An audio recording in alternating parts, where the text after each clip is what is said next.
scammer. Dorobo. Walang kawala. Hulog sa bitag. Kapag ikaw gumagawa ka ng peking resibo sa serbisyo nila, peke ka. Ituro nyo kung sino mga bastos at mga nagbabanta ng gigipit na mga online lending app collectors. Dapat masampulan at mahulog sa bitag ang mga abusadong yan.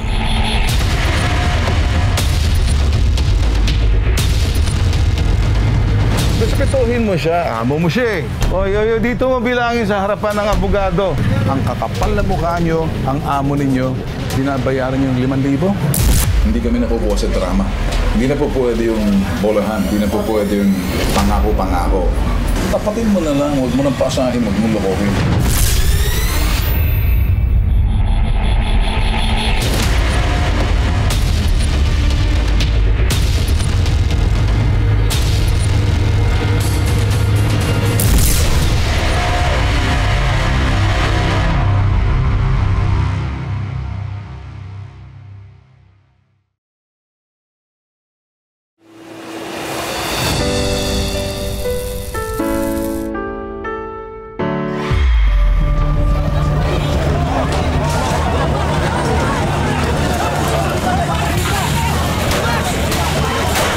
Bitag Tulfo.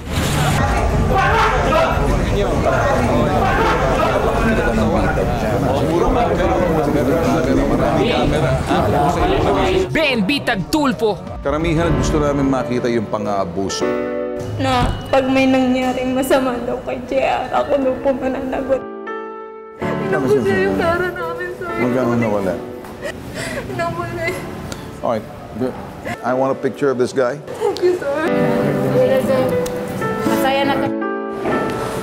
Ikaw lang yung last talagang taong alam kong makatulong.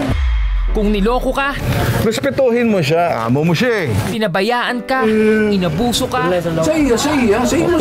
Opo, sir. pinagsamantalahan, Huwag mo nang paasahin, huwag mo lokohin. ipabitag mo, ilalaban ka, hindi ka iiwan. Siya'y matapang, maawain, matulungin, ilalaban ka, hindi ka iiwan. Alam mo nang di tayo iiwan, siya'y nandyan hanggang makinig sa atin. Ako sa kanyang salamin. Nananatiling media, laging nakasalamin. Hindi naman ako dulig. Bibitagin ang mapanlamang Benditag Tulfo, kasama natin. Ilalaban ka hanggang dulo, maawain, matulungin. Pauwiin mo o hindi? Pauuwiin siya. Good. Kasi habang nalalagay sa alanganin, hindi mo papauwi ito. Pag mo sa bato, bibitagin ka namin.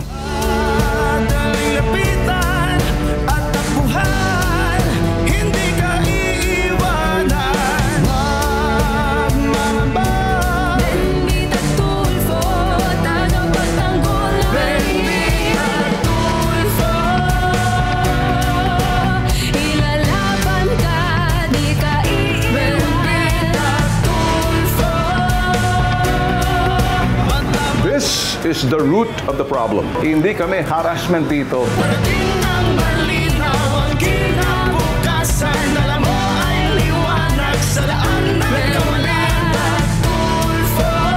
Puntahan natin itong putok sa buho na travel agency na to. Tinitingnan natin, mukhang may lusutan dito. Ben Bitag Tulfo, ilalaban ka, hindi ka iiwan. Ben Bitag Tulfo, ilalaban ka, hindi ka iiwan. Gwen, wag mo abusuhin itong mga malilit na tao. Tatayo ako rito sa mga tao na to. Ayaw na ayaw ko. May naaapi.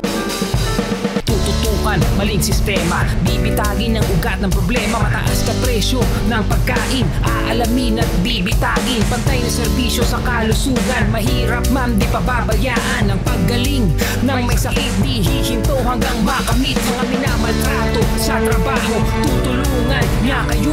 Tutugisin ang mapang-apuso, malapit man o malayo. Mga durobon, putok sa puno, dudurugin niya kayo. Kriminalidad na siyang perwisyo, sisikapin na masugpo. Mayat sakin sa gobyerno, ilalantag katiwalian nyo. Titiyakin, hulog kayo kay Ben Bitag Tulfo. Ben Bitag Tulfo.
Pinipilit po akong isama ni Sir Bani Velasco dahil daw po binaboy ko daw po yung lugar nila doon. Kaya po sila tinikitan. Ibig sabihin po, sir, nahuli sila na may ginagawa. So, under the assumption na nahuli sila, so were they arrested? Were they caught in the act? I'm assuming, sir. Okay, you're under the assumption. Make it right. May mali po rito ang proseso. Kami po yung mga Tulfo brothers, tinatama po namin yung mga mali. Hinay-hinay lang sa kapangyarihan kasi baka nasobrahan. Pangangalakal sa isang dump site ang kinabubuhay ni Irene at ng kanyang mga kapitbahay. Pero isang araw, nagulat na lang sila nang lagyan ng harang ang nasabing dump site. Sir Ben, nandito po kami sa Bitag upang ireklamo po ang mga taong nagpapahirap sa amin. Dahil kami po ay simpleng mga ngalakal lamang. Ang nireklamo po namin ay sina Norilyn na siya pong nagtatapon ng truck na basura. At si John po ang caretaker ng lupa. At ang aming kapitan na siya pong nakakaalam ng mga ginagawa ng nila Norilyn at nila John na pinapayagan niya pong magtapon ng truck na basura. At po si Bani Velasco ng sentro dahil siya po ay nanghaharas po sa amin. April 17 po, Lunes, nagpunta po sa amin ang Senro at ang barangay captain at mga staff niya at mga pulis. Yung sabi po sa kapatid ko, bakit daw po nagtapon ng basura? Bakit po kami ang titikitan nyo ng illegal dumping? Eh hindi naman po kami ang papatapon ng basura kung hindi po sila Norilyn po at ang John ang magkakasabwat, pati po ang kapitan sa pagtatapon po ng basura. Hindi po kaming mga simpleng mamamayang nangangalakal lang po. Sir Ben, kaya po kami lumalapit dito sa Bitag kasi po napakalaking importante po sa amin ang nangyayari po sa aming buhay ngayon. Lalo na po kapag po nawala yung junk shop. Dahil po yun lang po yung kinabubuhay ng maraming tao sa amin. Hinggit po sa 10 pamilya ang maaapektuhan pag po napasara po yung junk shop at mawalan po kami ng hanap buhay at mawalan po kami ng tirahan. Kaya po nagmamakaawa kami, Sir Ben. Ang sumbong iimbestigahan at aaksyonan sa #ipabitagmo. Nakakasama natin ngayon sila dito sa live. Sila yun. Si Irene Gonzalez, Maristela Copian at kasama nila. Okay. Kayo ba'y nakitaan, natsyempuhan, naaktuhan, may testigo na kayo'y nakita nagtatapon ng basura? Wala po. Sigurado ba kayo walang nagsusumbong, wala doon sa lugar na sinasabi, tinuturo kayo, hindi lang 1, 2, 3, kundi marami doon nakakita sa inyo. Wala bang ganon? Wala po. So, sino nagbigay ng ticket sa inyo na parang sinasabi, kayo nagtatapon at nagbigay sa inyo ay Senro City Environment and Natural Resources Office? Pinatikitan po ako ni Bani Velasco. Si Bani Velasco, sino yan? Doon po siya sa mayor's office. Nakita niyo ba kayo? Kung magpapatiket. So kasi para mo sinabi ng Bani Velasco, kung yan ang sinasabi mo, o tikitan mo to. Parang gusto mo sabihin, ako sa mayor's office, tikitan mo yung mga yan. Hindi po, sir. Kasi po ang unang ticket po talaga is no business permit. Tapos ayaw pong pumayag na dapat po yung illegal dumping. Ang problema po, sabi ng kapatid ko, ba't mo titikitan ng illegal dumping? Hindi man kami nagtapon ng basura. Pwede mo akong tikitan ng no business permit kasi wala pong permit yung junk shop. Okay. Kaya lumabas po sa ticket is illegal dumping pa din.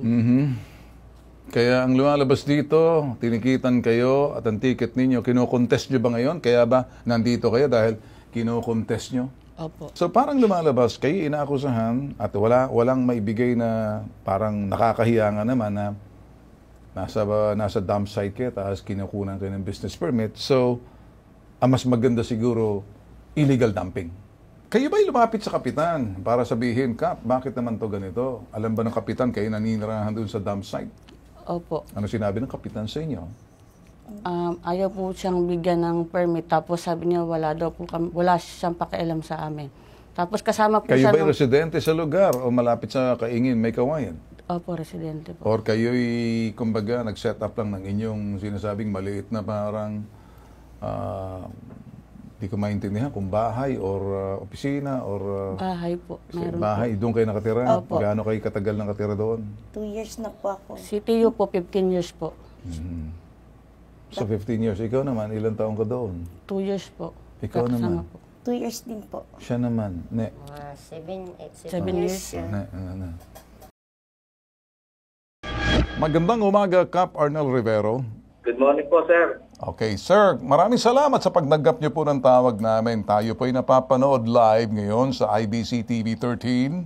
Ganon din po sa CLTV 36 at sandamakmak po, sandaan po ng mga cable providers sa buong bansa. Meron po ritong 4 na residente raw nakatira dyan sa may dam site ninyo. Sila po ay nangangalakal lamang.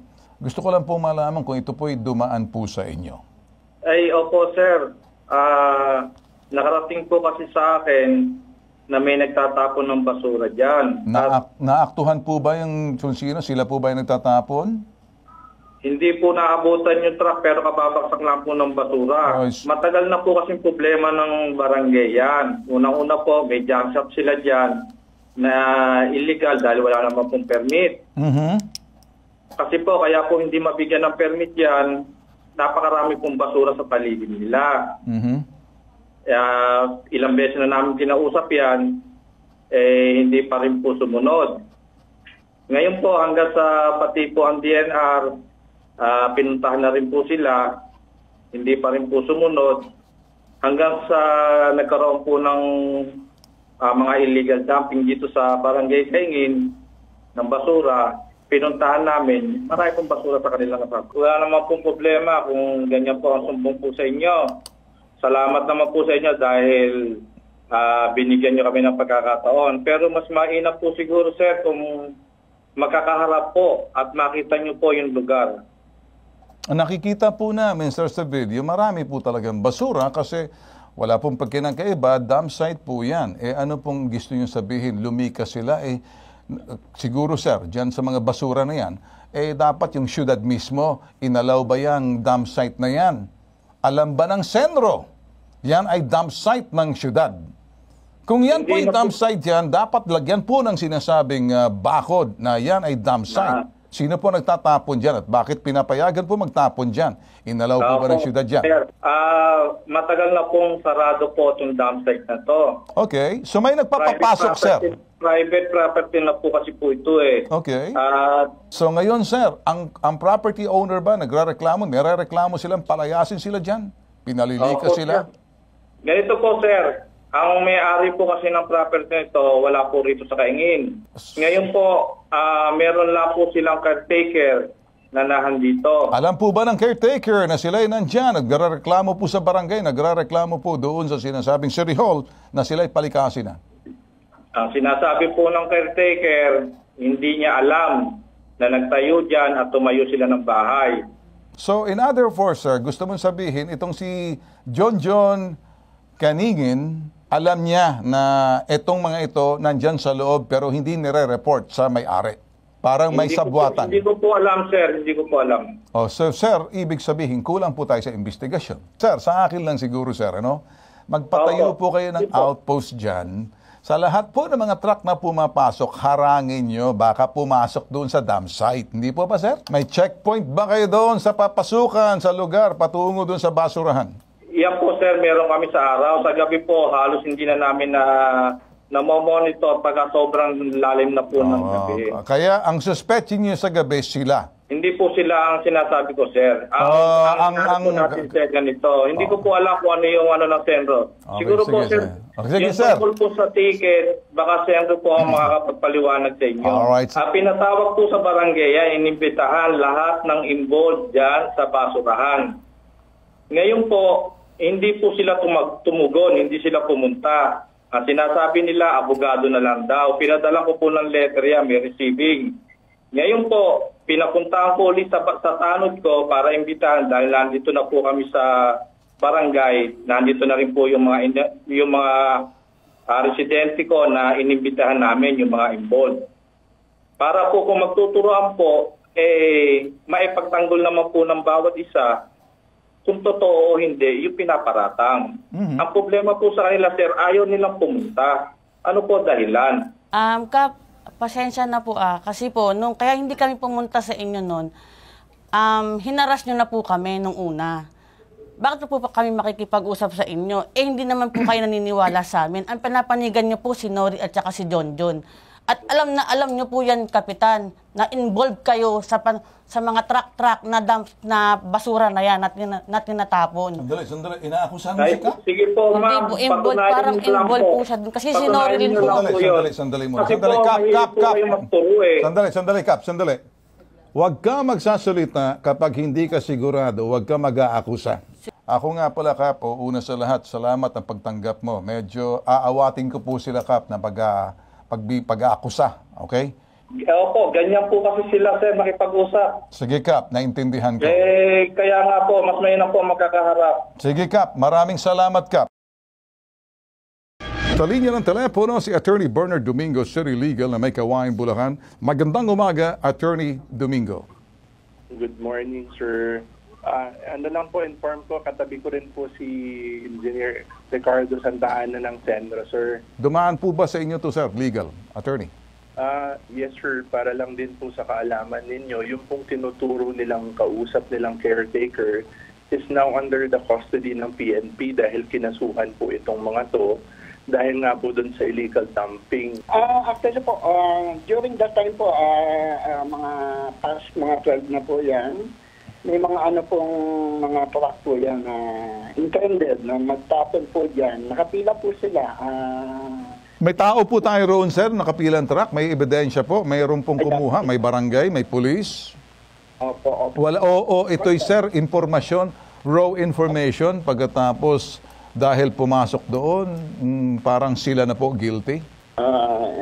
From ano po, bawalutan talaga sila, nandiyan po barangay. Anything, may mga truck. Ang barangay po, sir, kausap namin, di raw po si sigurado, kaya pinatatawag po sila para magkaliwanagan. Ayaw po nila pumasok kasi sabi ng ganun, parang nahusgahan na sila. Kaya naman, parang ang lapit po nila sa amin, sir. Ako naman gusto ko lang po, sir, sanang makuhanan po na yung malilit po na tao, hindi po natin kinukonsente, lalo-lalo na kapag ganito. Kinukuha ko lang, sir, kung nga baka pinaprofile po natin dahil sila ay nakatira sa may basura, sila na yung nandyan sa basura, ibawal po yung profiling po, sir, o pagsususpetsa, hinala, dahil sila nasa lugar, sila na yon. Pero meron talagang kumikita po dyan, sir, na pagtatapon ng dump site. Kaya po sila tinikitan. Ibig sabihin po, sir, nahuli sila na may ginagawa. So, under the assumption na nahuli sila, so were they arrested? Were they caught in the act? I'm assuming, sir. Okay, you're under the assumption. Attorney, sandali, Attorney Batas Mauricio, are you listening?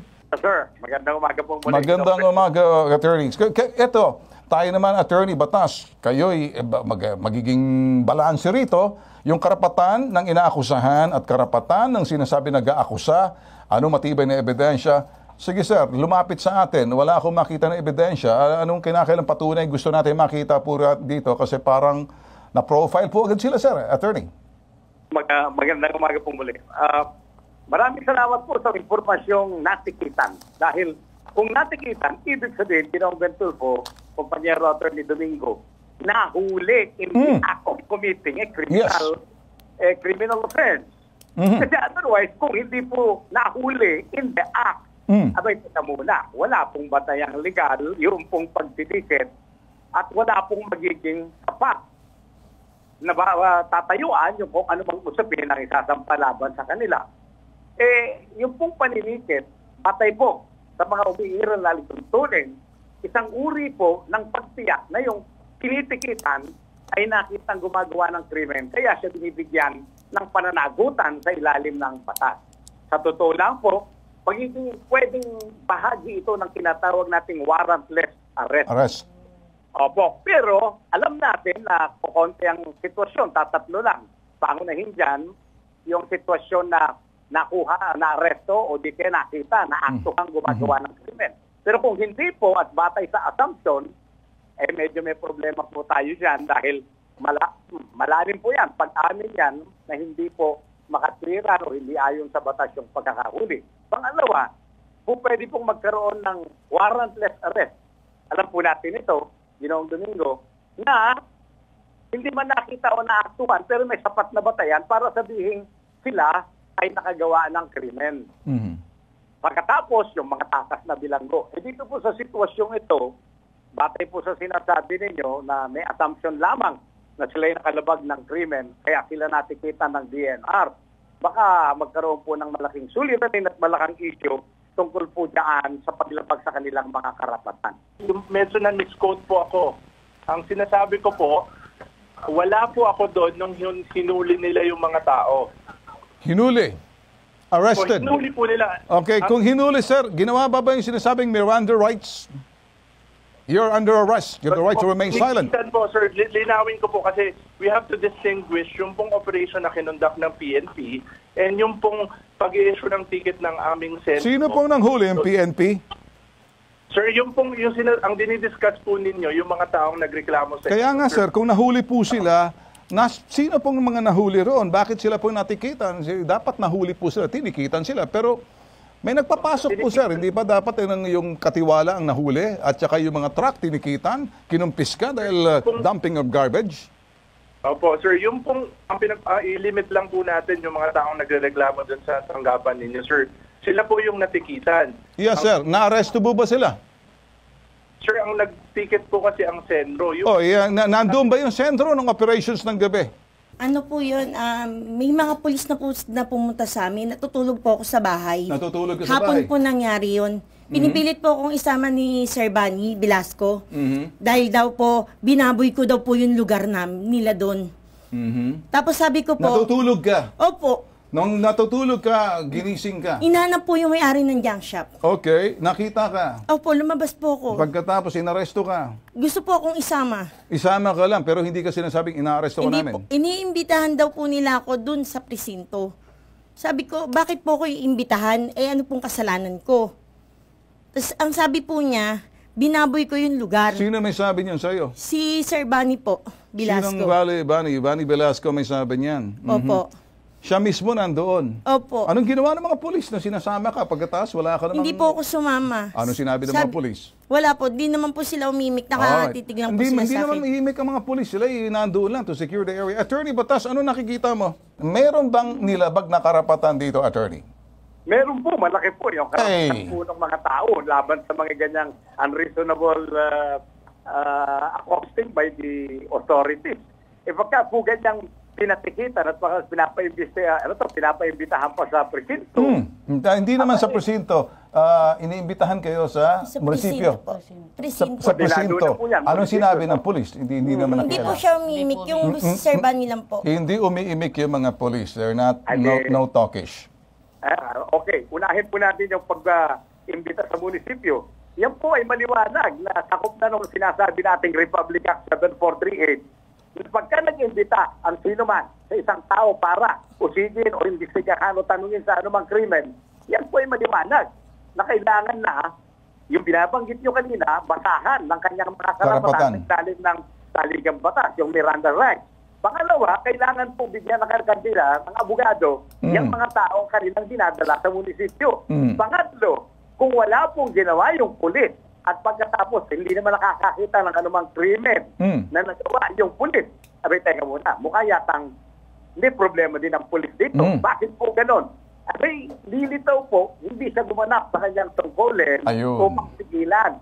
Ang pagbibigay ng hindi makatirang pinsala. Ano po yun? May wala namang nakikita ng krimen yung pulis. Pero pinababayaan niya yung pangganong pagkilos na pagtiket at pag-iimbita para mapunta sa munisipyo yung mga tao. Ayun. Attorney Domingo, malinaw po yung mga sinasabi po natin dito kasi ticket po kasi by mere suspicion. At parang wala pong ginawa yung pulis, bulag, pipit, bingi. So may pagkukulang po. Siguro yung sa susunod, Attorney Domingo, wala po kayo roon, nakikinig po kayo kay Ricardo Santa Ana, ayaw niya naman tikitan, pinalilinis lang, pero mainit daw ata ang munisipyo, sir. Lalo-lalo na yung, Bani Velasco ata siguro, City Legal, Attorney Domingo, baka pwede mo kausapin sa susunod. Huwag utusan yung mga polis, wag pagpipilitan na hindi niya nakita, bagkus suspicion, profiling na pong nangyayari, kinatok yung bahay, at pagkatapos wala naman talagang nakitang ebidensya, nagbigay ng ticket agad, base doon sa kanyang hinala, suspetsa. Attorney Domingo. Sige sir, point taken po. We will take everything into consideration. Siguro sir, just don't take anything in consideration. Make it right. May mali po rito ang proseso. Kaya pakisabi, attorney, Pakilinaw na lang diyan sa senro ninyo, sa inyong kung sino tong Benny, anong pangalan to? Vanny Velasco, hinay-hinay lang sa kapangyarihan kasi baka nasobrahan. Well, Attorney Batas, anong sa inyo? Maraming salamat po sa nakikita nating pakikisa ni Attorney Domingo, ni Kompanyero, sa atin pong pagsusumikap na maiayos lamang po ang pagrespeto sa karapatan ng mga tao. Mabuhay po kayo. Maraming salamat. Maraming salamat sa inyo, Attorney Domingo, Attorney Ricardo Santa Ana, Mauricio. Hindi pa tapos. Hahabulin natin yung mga taong abusado rito. Higit sa sumbungan, imbestigahan at anumang reklamo, binibigyan ng solusyon at aksyon. Ito po, nag-iisang sumbungan sa umaga papuntang tanghali. Tatak Tulfo, Serbisyo Tulfo, Tulong Tulfo. 10 ng aking mga kapatid, si Rafi, si Erwin, ako po si Ben Tulfo. Ito po ang hashtag Ipabitag.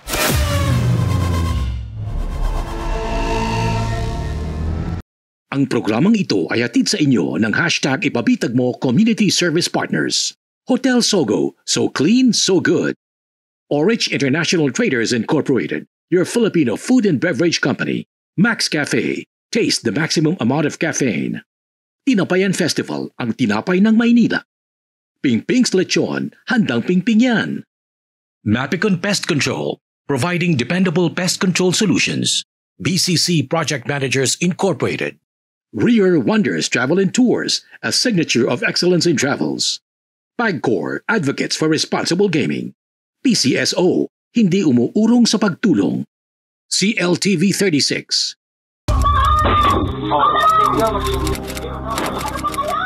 Basta-basta na lang nila akong pinagbintangan ng mali at ikinulong. Nung nasa bilangguan ako noon, akala ko mahirap makamit ang hustisya. Siniguro po namin na siya po'y lalabas at wala pong banta. Kay Ben Bitag Tulfo, di kailangan mag-alala sa kaligtasan laban sa mapang-abuso. Sa lahat ng mga mapang-abuso, may kalalagyan kayo. Kay Ben Bitag Tulfo, ilalaban ka, di ka iiwan.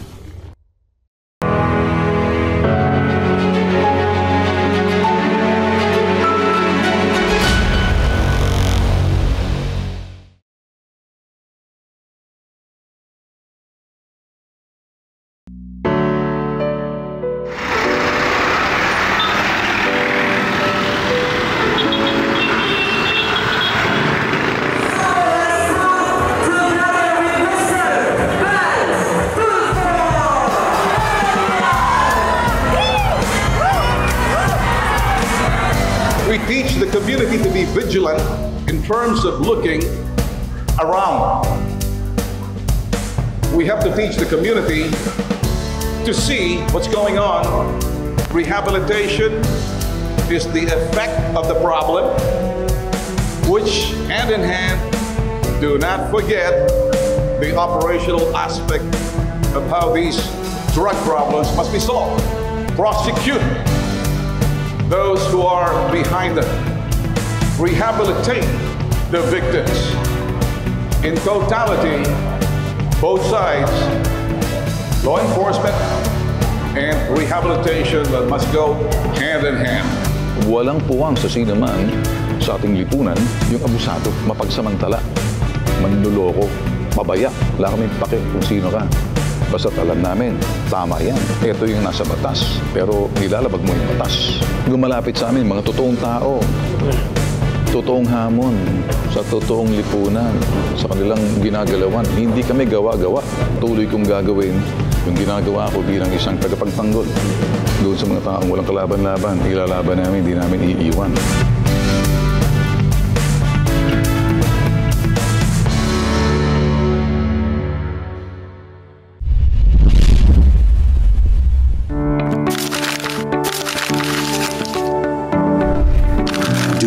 Gambling problem?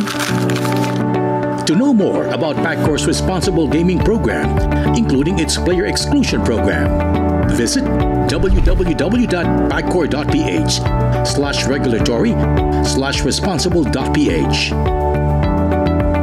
A message of concern from the Philippine Amusement and Gaming Corporation. Para sa mga kababayan natin humihingi ng tulong na mula pa sa malalayong lugar,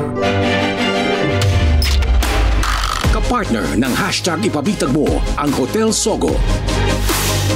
sinisigurado ng bitag na maging komportable, ligtas ang kanilang pananatili habang inaaksyonan ang kanilang mga hinaing. Hotel Sogo, so clean, so good.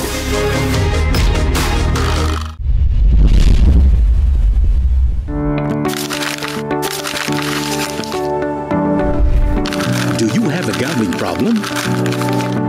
To know more about Paccor's responsible gaming program, including its player exclusion program, visit www.pacor.ph/regulatory/responsible.ph. A message of concern from the Philippine Amusement and Gaming Corporation. Sa paglalakbay ng hashtag ipabitag mo sa aming mga community service caravans sa buong Pilipinas, katuwang ng bitag ang Cebu Pacific Philippines. Mura at ligtas na paglalakbay sa loob at labas ng bansa ang hatid ng Cebu Pacific sa ating mga kababayan. Cebu Pacific, let's fly everyone! Naniniwala ang PCSO na nasa ating mga kamay ang pag-asang umasenso. Nasa kamay ang pagbibigay ng malasakit. Nasa kamay ang pagbibigay ng ginhawa. Kaya ang mga kamay ng PCSO tuloy-tuloy na tumutulong sa oras man ng kalamidad o pangangailangan. Yan ang panata sa bayan. Biyaya sa mamamayan.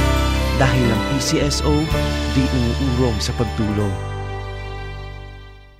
Mula noon hanggang ngayon, nananatiling katuwang ng bitag si Mr. Chito Chavez ng Tinapayan Festival sa pagtulong sa ating mga kababayan. Nagpapasalamat ang hashtag ipabitag mo sa kanilang mga libreng special breads na ipinamamahagi sa mga nagrereklamo sa Bitag Action Center. Tinapayan Festival, ang tinapay ng Maynila. Salamat sa Rio Wonders Travel and Tours sa suporta sa advokasya ng hashtag ipabitag mo. Sa pamamagitan ng pagbibigay ng libreng transportasyon pauwi ng probinsya ng mga biktima ng pang-aabuso. Rio Wonders Travel and Tours, a signature of excellence in travel. Inihahatid ng Max Mango Food and Refreshment Corporation ang Max Cafe. Libreng mga fruit-flavored refreshments para sa mga nagrereklamo sa Bitag Action Center. Salamat kay Ms. Giselle Quiñones sa tiwala at pagsuporta sa advokasya ng hashtag ipabitag mo. Max Cafe, taste the maximum amount of caffeine. Tinututukan ang bawat panig ng bansa para maghatid ng mapagkakatiwalaan at napapanahong balitang kailangan mo. Saan man at kailanman. Buong pusong naglilingkod para sa bayan. Kasama ang mga maaasahan at mahuhusay na mamamahayag at tagapaghatid ng balita. Sarina Lusuegro, Princess Jordan at Julius Segovia. Tutok 13, Lunes hanggang Biyernes, alas 5 ng hapon. Dito lang sa IBC 13. Pingping's Lechon, freshly roasted native lechon every day. Handang pingping yan. For orders, visit Pingping's Lechon Facebook page or call 0915-532-4382. Pingping's Lechon. Magandang araw po sa ating lahat. Ako po si Robert Borge mula sa Climate Change Commission, the Vice Chairperson and the Executive Director. Malugod ko po kayong inaanyayahan na manood po ng Cabinet at Work dito lamang po sa IBC 13 kada Lunes alas 4 ho ng hapon. Manalaman po ninyo hindi lang ang mga programa ng ating pamahalaan pero ano ba ang dapat nating gawin para tayo magbayanihan, para tayo maging isang bagong bansang matatag. So samahan niyo po ang IBC 13. Samahan niyo rin kami. Sana po ay magkita-kita tayo again dito lang sa IBC 13 Mondays at 4 p.m. Cabinet at Work.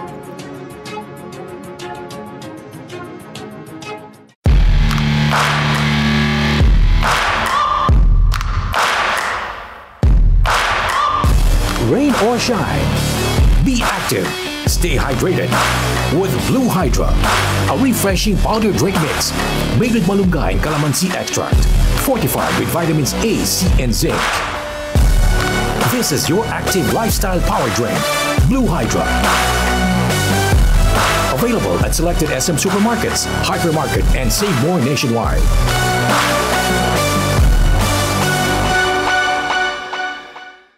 Sa akin pong mga kababayan, kayo po ay mainit at malugod kong inaanyayahan na atin pong sundan, panoorin at tunghayan po ito pong Cabinet at Work.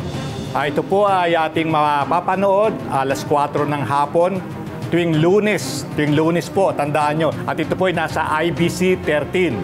Sana po ay inyo pong subaybayan, tunghayan sapagkat makakakuha po kayo dito ng mga informasyon na magiging kapaki-pakinabang po para sa bawat isa. Aasahan ko po kayo. Cabinet at Work, tuwing Lunes, ika-4 ng hapon sa IBC 13.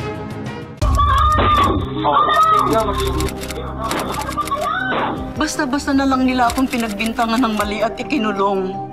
Nung nasa bilangguan ako noon, akala ko mahirap makamit ang hustisya. Siniguro po namin na siya po'y lalabas at wala pong banta. Kay Ben Bitag Tulfo, di kailangan mag-alala sa kaligtasan laban sa mapang-abuso. Sa lahat ng mga mapang-abuso, may kalalagyan kayo. Kay Ben Bitag Tulfo, ilalaban ka, di ka iiwan.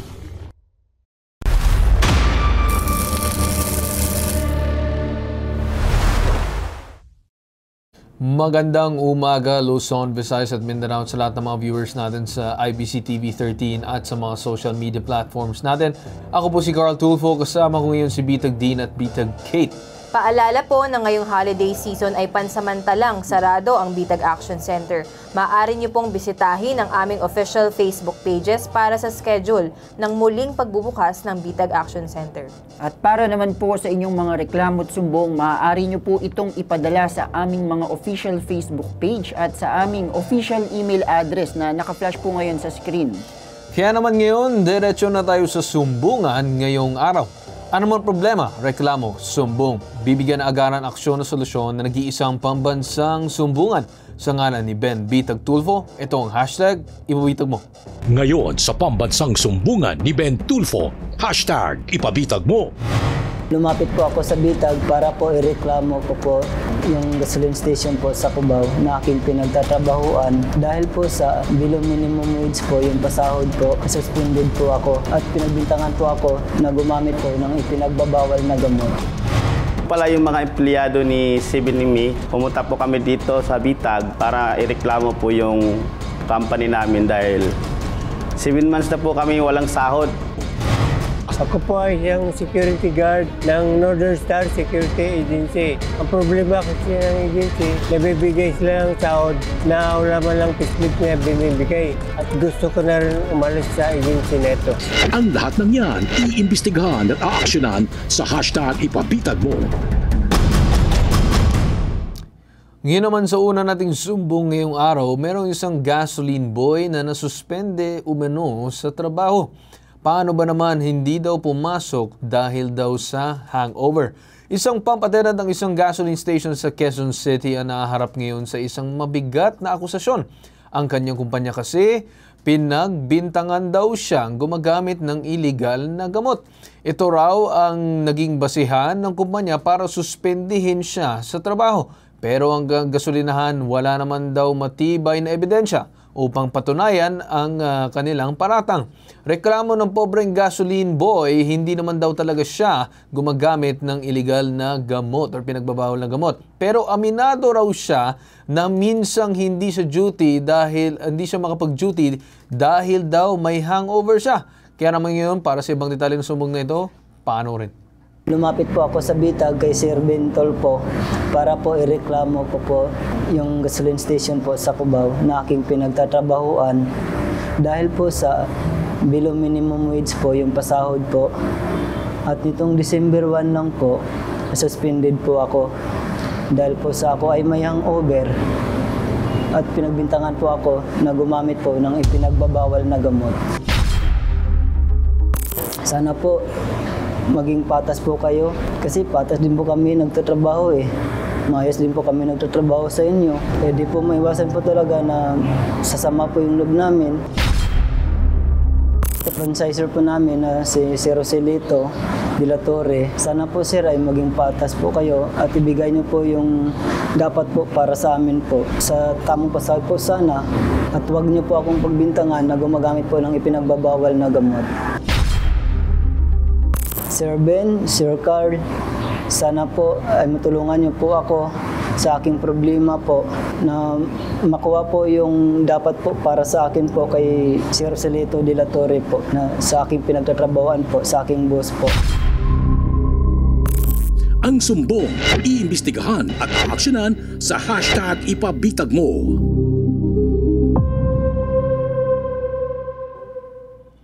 Ngayon naman mga kasama natin ngayon ng live dito sa ating studio, itong si Albert Alunan. Magandang araw sa iyo. Magandang araw din po, Sir Carl. Alright. Sa inyong programa po, sa Sir, Ipabitag po. Okay. Sir Albert, matanong ko lang sa inyo, no? Saan po nagsimula ang lahat? So, mahigit 5 months ka na nagtatrabaho dito sa gasolinahan na ito. Tama ba? Opo, sir. Okay. Nung simula ba yung sinasabi natin na below minimum na bayad sa'yo, yun ba ay nagsimula ever since pagpasok mo? Opo, sir. Bali, pagpasok ko po, yun na po. Ay, bali, ano po, sir, nung unang pagpasok ko po, nasa 380 lang po, 12 hours po yun. Tapos yung 9 hours po, 350 lang po. Hanggang sa 3 buwan po ako, naging 410 po yung 12 oras ko po. Tapos yung 9 hours, naging 380 na po. Tapos minsan po, sir, pinababantayan po sa amin yung mangga po doon na hindi naman po sakop po doon sa ano niya, sa area po ng gasolin. Tapos pinagbibintangan ka ng ano? Hindi, pinagalitan po kami, sir, dahil hindi po namin binabantayan po yung mangga po. Mangga? Anong mangga? Mangga po ng manggang Cebu po. Puno ng mangga? Puno ng mangga po. May puno ng mangga. May puno ng mangga doon malapit sa gasolinahan? Opo, sir. So, trabaho nyo rin, nabantayan Opo, yung sir. puno ng mangga? Opo, binababantayan po sa amin. Tapos pag nakikita po niya sa CCTV na binabato po ng mga palaboy doon, kami po pinapapagalitan po. Okay. So, yung pinaka-main na problema mo, sir, kung bakit ka lumapit dito, ay tungkol ba dito sa underpay? Opo, yun, sir. Sa pagbabayad ng below minimum? Opo, sir. Okay. Aside sa iyo, matanong ko lang, 5 months kang pumapasok na doon. Bakit ngayon ka lang lumapit para sabihin yung tungkol doon sa below minimum?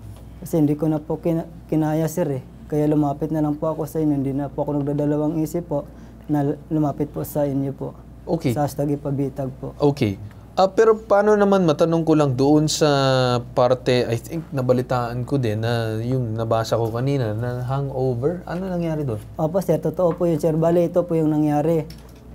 Linggo po, day off ko po yun. Bale, pumunta po ako doon sa pinsan ko po, sa Mandaluyong po. Doon po kami nagyaya po yung mga pinsan ko na mag-inuman.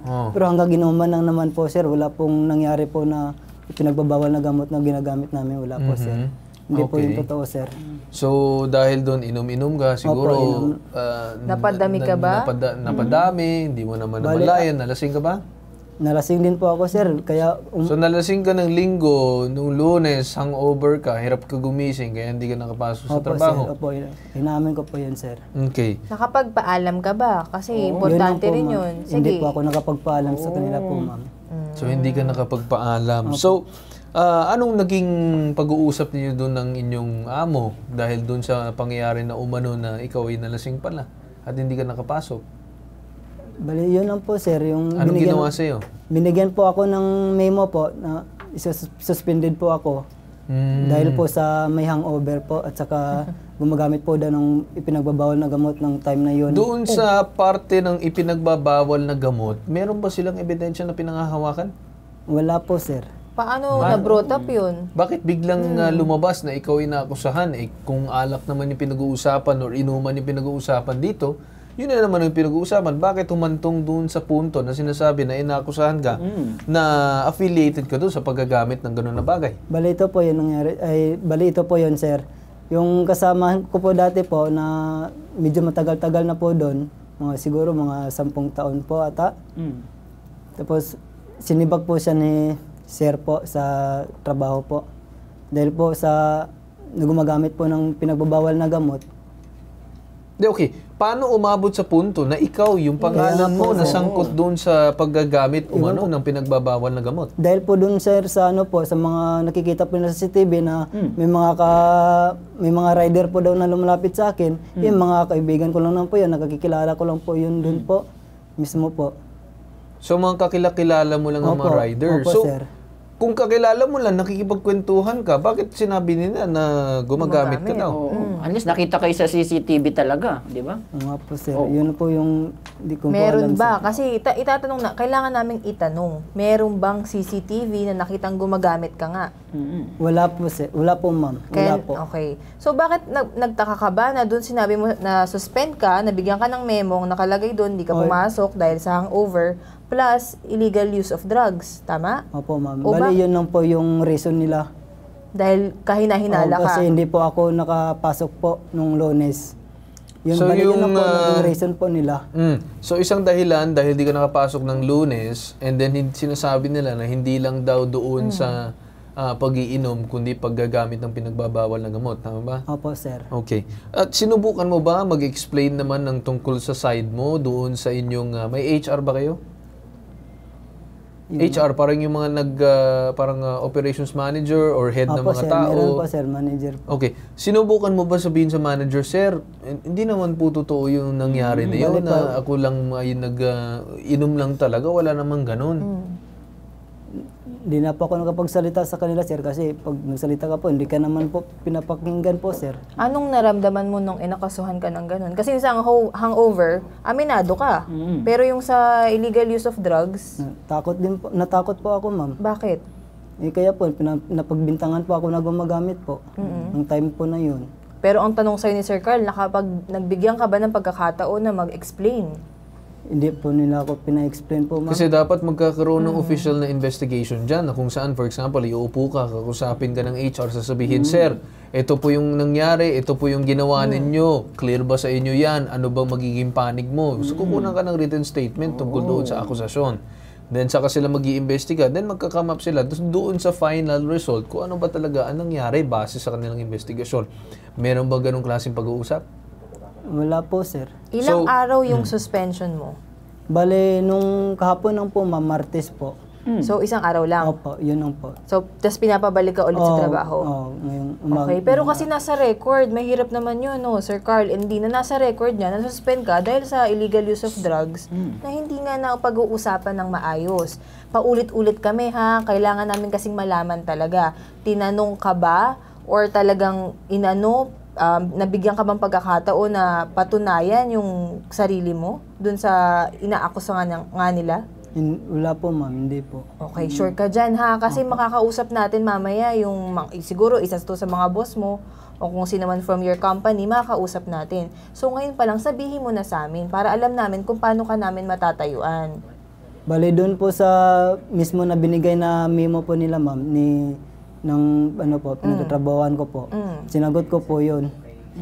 In written form or? Opo, in written po, ma'am. So, binigyan ka ng pagkakataon, pero sinulat mo ito, yung parang statement mo. Anong sinabi ng kumpanya? Doon po sa nakalagay po sa memo po, sir, sa oras po ng schedule po, sa oras po ng duty, hindi ka po nakapasok dahil po sa ikaw ay may hangover dahil sa alak, tapos dahil din po sa ipinagbabawal. Pero yung dun sa pag-uusapin natin na alak, inaamin mo naman na talagang nagkamali ka doon. Opo, sir. Yung gusto mo lang sabihin na parang itinatanggi mo talaga doon sa sinasabing paggamit ng ano. Opo, sir. Pero kung tatanungin kita, sir, for example, ngayong araw mismo, ipa-test na ka natin ngayon, pa-drug test mismo doon sa PDEA, ay sa tingin mo ba, kampiyansa ka na pasado ito? Opo, siguro po. Opo, bakit siguro? Bakit siguro? Ulitin natin. Ulitin yung tanong. Pagkakataon, Sir Carl. Tanungin natin siya ulit. Parang nalito siya sa tanong, Sir Carl. Kung pupunta ka ngayon ng PDEA para magpa-check kung talaga bang ikaw ay gumagamit o hindi, sa tingin mo ba, kampiyansa ka or confident ka, napapasa ka? Opo, sir. Alright. At least malinaw tayo lahat dito. Okay. Sige, ganito, para makuha natin yung panig nitong kumpanya, kausapin natin yun yung office staff na alias Carla dito sa Power Lane Gasoline Station sa may E-Road, Cubao, Quezon City Branch. Magandang umaga po sa inyo. Yes, hello, good morning po. Yes. Ma'am, ano po yung panig ninyo or side ninyo tungkol po dito sa isang empleyado niyo na pangalan ay Albert Lunan? Ayun nga po, nabalitaan ko na lang po na nandiyan na siya. Nagulat po kami. Bali, ano po kasi, narinig ko naman po yung napag-usapan niya po. Bali po, hindi po siya nakapasok nung Monday po dahil po, wala po siya dito sa station. Hindi ko lang po alam kung nasaan po siya, umuwi po ba siya sa mag-anak niya or may pinuntahan siyang kaibigan, gano'n po. Di po namin alam yun. So, in-expect po namin na duty siya morning po sa Monday. Ngayon po, naghahanapan na, wala pa rin daw po siya. Kaya, naano namin na bakit hindi nagpaalam na nag-absent siya. So, ginawan po siya ng memo ni dealer. So, ayun po, pinasagutan po sa kanya yung memo na yun. So, dun po napaloob po dun sa, o statement po dun sa memo. Di ko naman po kung ano yun. Pero po, yung sa sinasabi po na gumagamit po siya ng pinagbabawal na gamot. Meron po talaga nakakita po sa kanya. Hindi lang po isang beses pong ginawa, mismo po doon sa quarters po, men's quarters po. So may mga witness kayo dito, ma'am? Tama yes, ba? Yes po. Tapos gumawa po siya ng statement po na pinagsabihan niya daw po niya na wag niya nang gawin yan kasi masisira po yung niya, hindi daw po nakikinig sa kanya. Anong sinulat, ma'am, nitong ni Albert dun sa kanyang statement? Kasi of course, binigyan niyo siya ng memo and kinunan niyo siya ng statement. Ano naging sagot niya doon?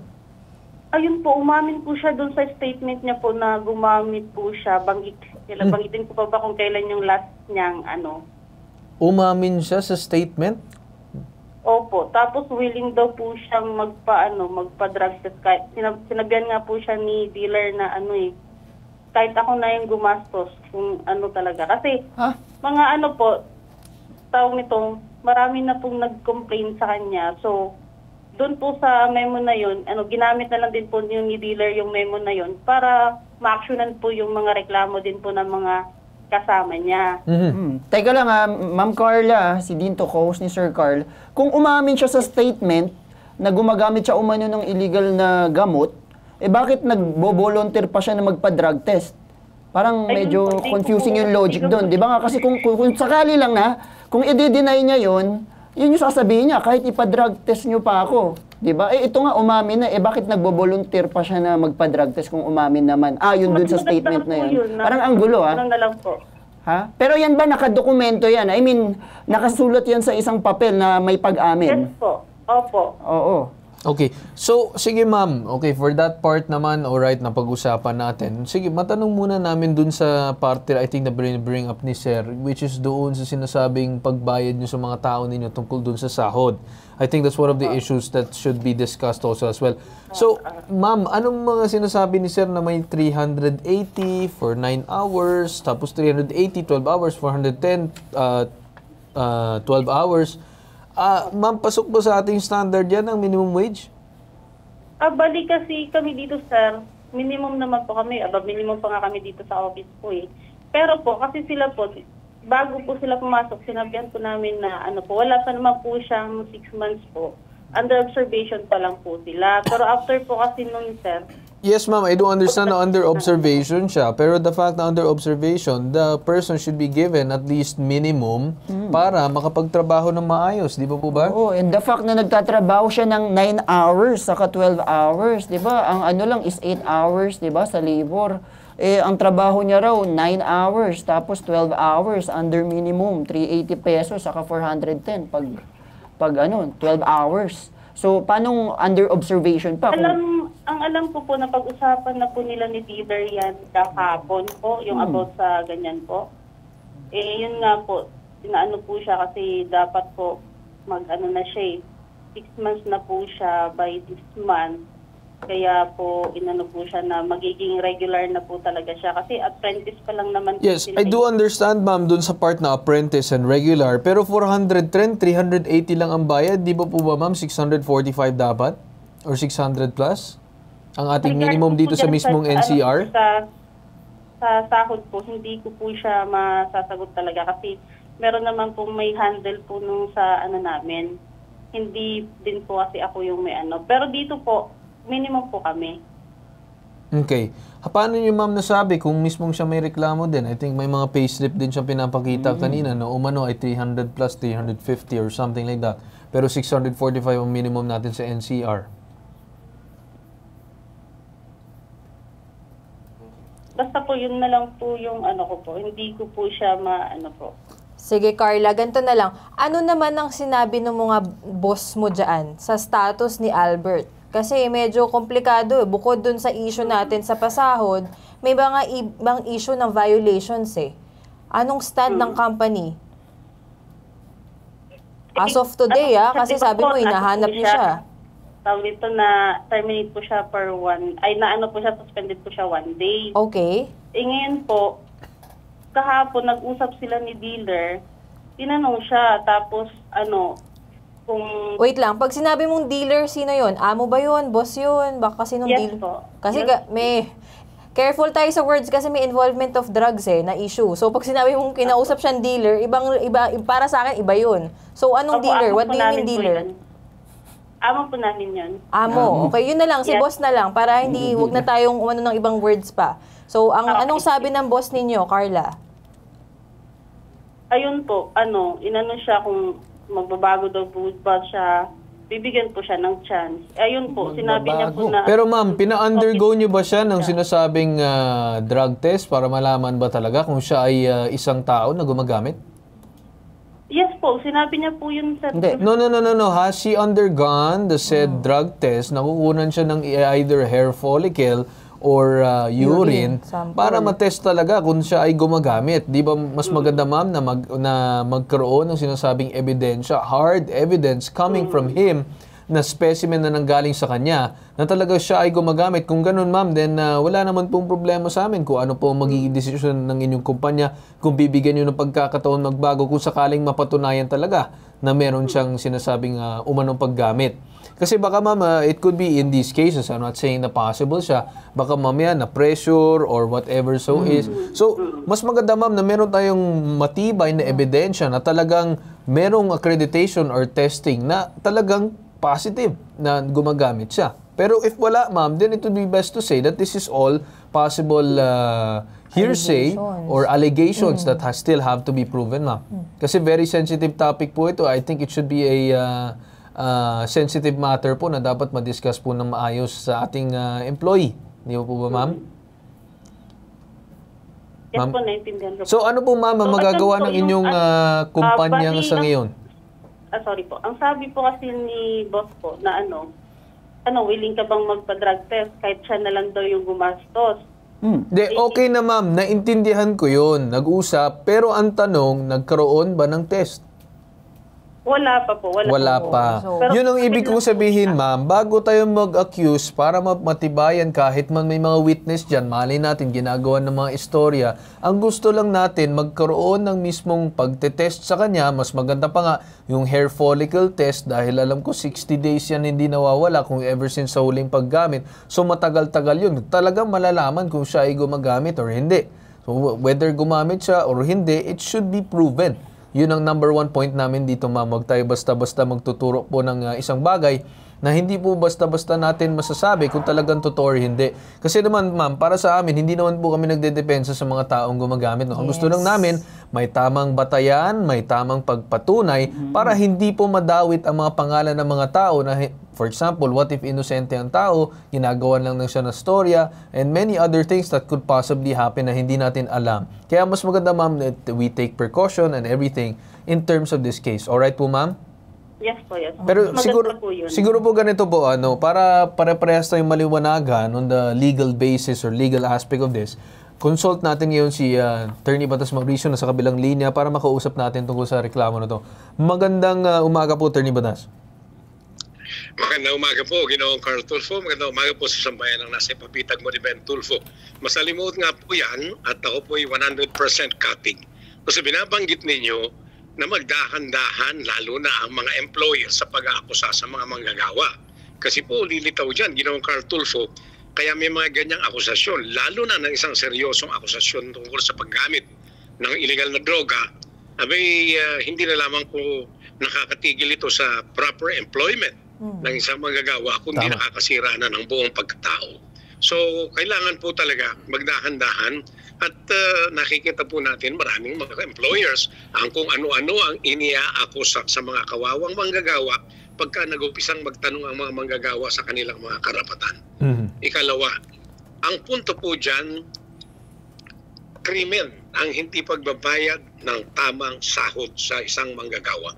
Yung pong minimum na itinatakda ng ating Regional Tripartite Wage Boards, yan po ay batas na dapat sinusunod hindi na lamang ng mga manggagawa kundi ng mga may-ari ng kumpanya, ng mga korporasyon, ng mga partnerships na kumukuha ng mga manggagawa para magtrabaho para sa kanila. Ang hindi po pagtupad niyan, paglabag sa batas, may parusang pagkakabilanggo sa bawat sahod na hindi po nila ibinigay ng tama. So kung araw-araw, imbes na 640 plus ang kanyang minimum wage, ang ibinibigay lang 380, naku po, Ginoong Carl, araw-araw 3 taon ang parusang pagkakabilanggo sa employer, sa may-ari ng kumpanya, doon sa mga opisyalis ng kumpanya na nagpapatakbo ng nasabing negosyo. Pagkatapos po, siguro kailangan silipin din, Ginoong Carl Tulfo, mga kababayan, sinabi pala sa SSS ito, inire-report ba nila to sa PhilHealth? Inire-report ba ito sa BIR? Baka hindi po, hiwa-hiwalay na parusang pagkakabilanggo po yan para po doon sa employer, sa kanyang mga opisyalis na hindi tumutupad sa mga batas na ito. Ang lahat po ng yan, individually, non-membership sa SSS, PhilHealth, BIR, non-reporting sa BIR, hiwa-hiwalay din 6 na taong pagkakabilanggo yan, Ginoong Carl Tulfo. Alright, very much clear. Attorney Kate and Dean, may final questions ba kayo kay Attorney Batas? Attorney, napag-uusapan natin at nababanggit po yung drug testing. Ano po ba to? Dapat bang pumayag yung empleyado, kusang loob, or are we supposed to really submit the test? Paano po to mangyayari, Attorney? Well, ang akin po dyan, kakatig ako kay Ginoong Carl para to settle the issue once and for all. Kaya lang po, ang issue po talaga dyan, nanggaling ang akusasyon sa employer So yung employer dapat meron na po kagad siya antimano na pruweba, hindi sabi-sabi. Sabi nga po sa ating mga Tagalog dyan, ang taong naniniwala sa sabi-sabi, walang bait sa sarili. Ibig sabihin may tuliling sa utak, hindi maayos ang pag-iisip. Bakit po? May mag-aakusa ng mabigat na krimen para lang magamit, para matanggal ang empleyado. Iba po ang motibo ng ganyang klase ng mga tao. But technically, tama po yung pinupunto ninyo, Ms. Kay at mga kababayan, na teka muna ang akusasyon ang galing sa employer. So sila magpatunay dyan. Although, sang-ayon po ako para matapos na ang issue, malaman din natin sa ating kapakinabangan. So dito po, sa ipabitag mo ni Ben Tulfo, dahil yan po ang gusto ni Ben Tulfo, katotohanan ng umiral, may magpa-drug test na rin po itong ating complainant din. At pagkatapos, from there, matuto po siya doon sa mga tungkulin bilang isang hindi na lamang manggagawa, kundi isang ordinaryong Pilipino na nagmamahal sa trabaho, nagmamahal sa bayan. Ginoong Carl, Ms. Kay. Okay, very much clear, Attorney. So kami po ay nagpapasalamat po sa inyo. Maraming salamat po at muli, nagpapasalamat po talaga si Batas Mauricio dahil kahit nandito po tayo sa Bergen, Norway ngayong araw na ito, nakasasama pa rin sa paglilingkod ni Ginoong Carl Tulfo at ni Ginoong Ben Tulfo. Ben Tulfo, kontra po sa abuso. Magandang araw po. Maraming salamat, Attorney. Alright. Ngayon naman siguro, balikan lang natin siguro ng saglit itong si Ma'am Carla. Ma'am Carla, nandiyan pa kayo? Opo, sir. Nandito po. Okay. Very much clear naman, ma'am, na yun lang naman ang gusto naman namin na magkaroon ng hard evidence laban dito sa ating employee. Kami po ay bumabalanse. Of course, hindi namin sinasabi na inosente itong si Sir Albert. Ang gusto namin, kung meron akusasyon sa isang tao, of course, innocent until proven guilty. Yun lang po ang gusto namin. As per naman dun sa mga parts ng sahod and mandatories, kailangan po talaga masilip kung talaga bang angkop po ito sa ating batas. Alright po, Ma'am Carla? Opo. Pero ganito lang po siguro, stay on the line again. Kakausapin lang namin itong DOLE just to consult sa mga iba't ibang bagay tungkol po sa labor. Alright, makakausap natin sa kabilang linya itong si Attorney John Vincent Malinao ng Media Arbiter ng DOLE NCR. Magandang umaga po sa inyo, Attorney. Good morning po. Thank you for having us. Yes. Attorney, may concern lang po kami na kung saan ito pong si Sir Albert may mga accusations sa work, may sinasabi tungkol umano sa minimum wage na hindi po pasok and wala daw mandatories. Pero sir, siguro discuss po muna natin, ano po ba yung kaukulang minimum na wage dito po sa ating lugar na NCR? Sa NCR, ang minimum wage, standing minimum wage natin is 645 pesos for non-agricultural establishment. So, 645 per day po siya. Okay. As for this part kasi sir, siya ay isang gasoline boy and then sinasabi daw nila hindi pa daw siya regular.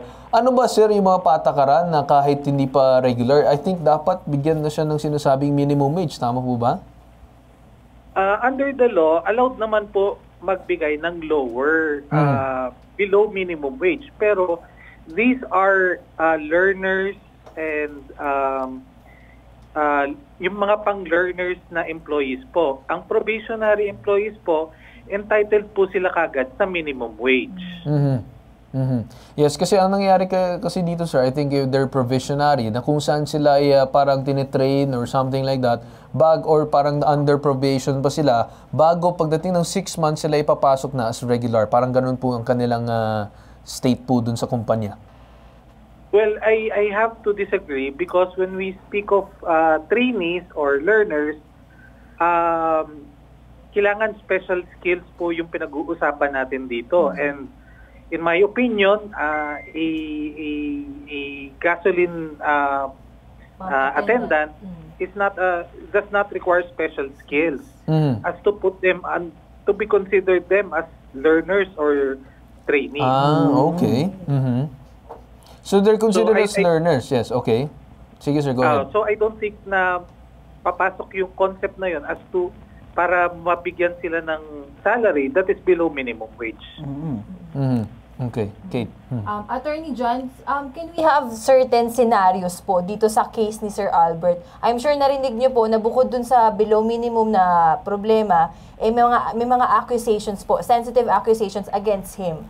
Ngayon po, narinig rin natin si Attorney Patas kung ano yung mas tama legally, pero under our labor code, kung sakaling sabihin natin, attorney, kung sakaling mag-positive, kung sakaling mag-negative, ano po ang magiging course of action ng company at ano yung karapatan ni Albert? We have to remember that when we are terminating employees, we follow the two notice rule. That same concept, sinusundan din ho natin yan when it comes to suspension of employees.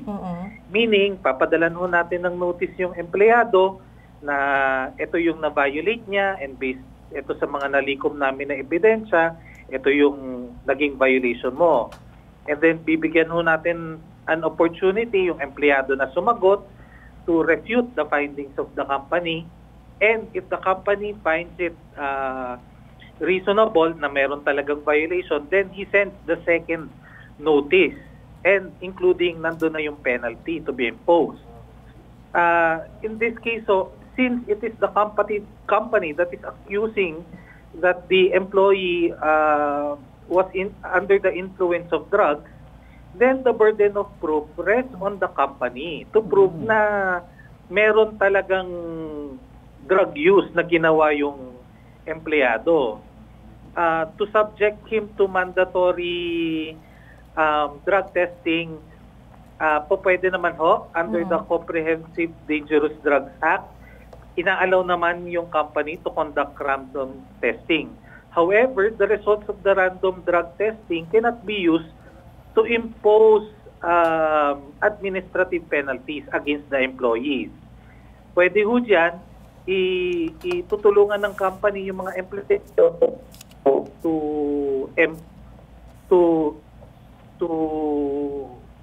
enter himself in a drug facility para ho sa recovery niya and for his recovery.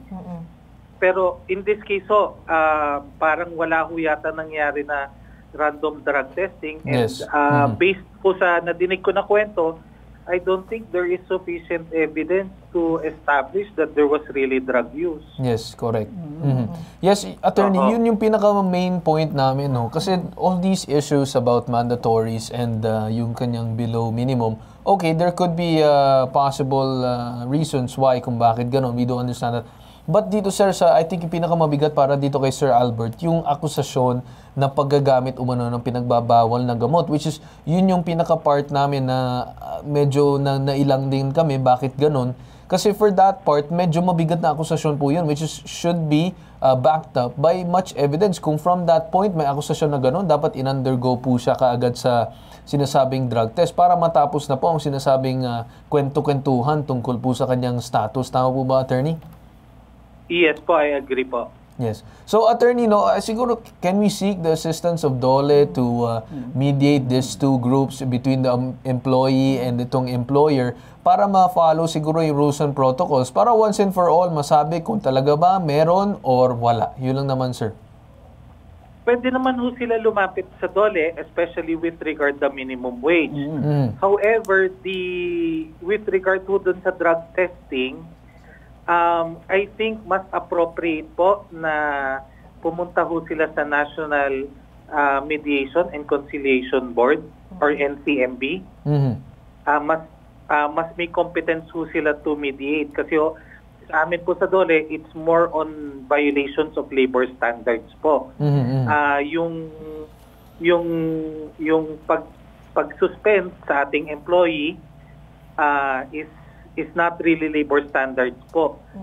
So mas appropriate po, mas may competence actually ang NCMB to handle that matter. Okay. Sige po, sir, no, maraming salamat po sa pagbibigay din ng linaw sa mga iba't ibang mga usapin tungkol po dito sa ganitong klaseng case. So maraming salamat po sa inyo, Attorney John. Maraming salamat din po, sir. Have a good day po. Alright. Ngayon naman, balikan natin si Carla. Carla, nandiyan ka ba? Ay, opo. Ganito na lang, ma'am, no? So, maganda naman yung sinabi ng DOLE kanina na kung saan kailangan din talaga masilip. I think yung pinakamabigat lang naman na problema dito is tungkol dito sa akusasyon kay Sir, which is kung talaga ba siya ay gumagamit. I think it should be done dun sa sinasabing NCRB, magkaroon ng mediation between itong employer, itong employee, and then para once and for all po matapos na po yung itong sinasabi natin na akusasyon laban sa kanya. Para kung sakaling hindi po mapatunayan, nasa inyo po yun, kung i-retain nyo pa po siya or hindi na. And then dun sa part naman ng sinasabi natin kung siya naman ay nag-turn out ng positive, then meron naman mga kaukulang mga processes for both sides naman, both outcomes, which is dapat yun ang sundin po natin, Ma'am Carla. Okay po, yun lang naman ang gusto namin na hindi po malabag ang karapatan ng isang tao bilang isang empleyado and mabigay naman yung sinasabing fair processes bago po magsabi ng akusasyon dun sa mga iba't ibang bagay na kagaya po nito. Alright po, Ma'am Carla? Yun lang naman, ma'am, pakiusap namin at pasabi na lang din po sa inyong amo. Okay po? Okay po. Okay, maraming salamat din po sa inyo. Okay po, good day po. Alright. Albert, babalikan kita ngayon. Ang sasabihin ko lamang ay marami din kami nalaman ngayon tungkol dun sa kabila, tungkol sa iyo. Ang masasabi ko na lang is kung merong akusasyon, harapin mo na lang. Harapin mo at talagang patunayan mo sa kanila na wala ka talagang kinalaman dito sa pangyayari. Na i-undergo mga sinasabing drug testing and everything para talaga ma-prove na malinis ka. At talagang ipakita sa kumpanya na talagang wala kang ginawang pagkakamali. Doon naman sa part ng alak, it's a given naman na inaako mo naman ang pagkakamali mo doon. But then again, uulitin ko doon sa part ng matinding akusasyon, kailangan mo harapin yun. At ipatunayan talaga na ikaw ay inosente. Sa lahat naman ng tao dumadaan sa akusasyon, ang number one na dapat gawain ay kailangan mapatunayan nila na sila ay inosente. Alright, sir? Opo, sir. Yun lang naman ang magagawa namin sa ngayon, sir. Kung gusto yun ay dumaan pa ng NCRB, then okay naman din. Pero kung sakali naman na i-undergo ka na lang, tapos mag-usap na lang kayo ng amo nyo, then that's no problem as well. Siguro we'll talk after na programa para po siguro mapakiusapan ng amo mo. Alright? Opo, sir. Alright. Maraming salamat din, Sir Albert. Maraming salamat din po, sir. Alright. At dyan tayo nagtatapos sa sumbong na to. Ito ang nag-iisang pambansang sumbungan, tulong at serbisyong may tatak, bitag, ilalaban ka di iiwan. Itong hashtag, ibubitag mo. Susunod. pala yung mga empleyado ni 7Me, pumunta po kami dito sa Bitag para ireklamo po yung company namin dahil 7 months na po kami walang sahod. Ang sumbong iimbestigahan at aaksyonan sa hashtag ipabitag mo. Ang programang ito ay hatid sa inyo ng hashtag ipabitag mo Community Service Partners. Hotel Sogo, so clean, so good. Orich International Traders Incorporated, your Filipino food and beverage company. Max Cafe, taste the maximum amount of caffeine. Tinapayan Festival, ang tinapay ng Maynila. Pingping's Lechon, handang pingping yan. Mapicon Pest Control, providing dependable pest control solutions. BCC Project Managers Incorporated. Rear Wonders Travel and Tours, a signature of excellence in travels. Pagcor, advocates for responsible gaming. PCSO, hindi umuurong sa pagtulong. CLTV 36.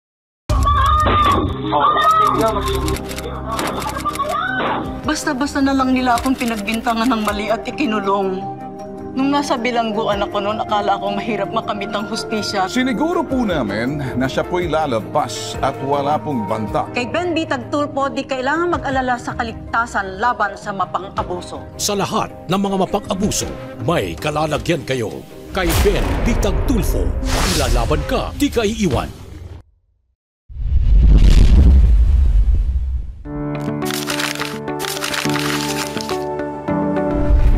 Do you have a gambling problem? Do you always feel the urge to bet and constantly return to win back what you lost? Do you spend more time and more money for gambling than intended? Do you often borrow money? Or even sell personal property to finance or pay gambling debts? Do you feel guilty when you gamble and want to stop but can't? Do you hide gambling chips, gambling money, and gambling paraphernalia from your loved ones? To know more about Pagcor's responsible gaming program, including its player exclusion program, visit www.pagcor.ph/regulatory/responsible.ph. A message of concern from the Philippine Amusement and Gaming Corporation. Para sa mga kababayan natin humihingi ng tulong na mula pa sa malalayong lugar. Kapartner ng hashtag ipabitag mo ang Hotel Sogo. Sinisigurado ng bitag na maging komportable, ligtas ang kanilang pananatili habang inaaksyonan ang kanilang mga hinaing. Hotel Sogo, so clean, so good. Naniniwala ang PCSO na nasa ating mga kamay ang pag-asang umasenso. Nasa kamay ang pagbibigay ng malasakit, nasa kamay ang pagbibigay ng ginhawa. Kaya ang mga kamay ng PCSO tuloy-tuloy na tumutulong sa oras man ng kalamidad o pangangailangan. Yan ang panata sa bayan. Ligaya sa mamamayan. Dahil ang PCSO di umuurong sa pagtulong. Pingping's Lechon, freshly roasted native lechon every day. Handang pingping yan. For orders, visit Pingping's Lechon Facebook page or call 0915-532-4382. Pingping's Lechon. Sa paglalakbay ng hashtag ipabitag mo sa aming mga community service caravans sa buong Pilipinas, katuwang ng bitag ang Cebu Pacific Philippines. Mura at ligtas na paglalakbay sa loob at labas ng bansa ang hatid ng Cebu Pacific sa ating mga kababayan. Cebu Pacific, let's fly everyone! Ito po ay si Aludo Rota Chuseco, Undersecretary of the Department of Finance. Nais ko po kayong anyayahan na manood ng Cabinet at Work at IBC every Monday at 4 p.m.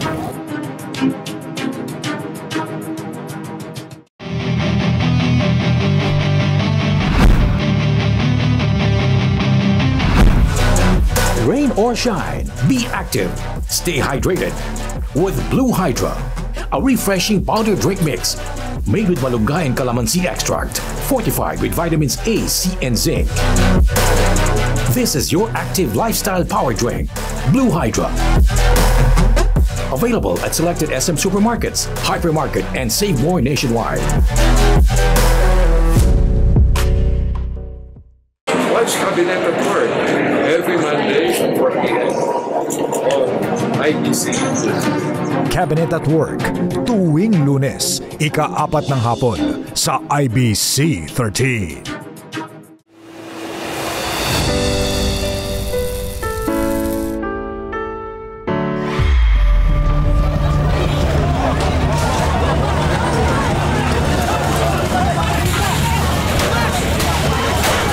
Bitag Tulfo.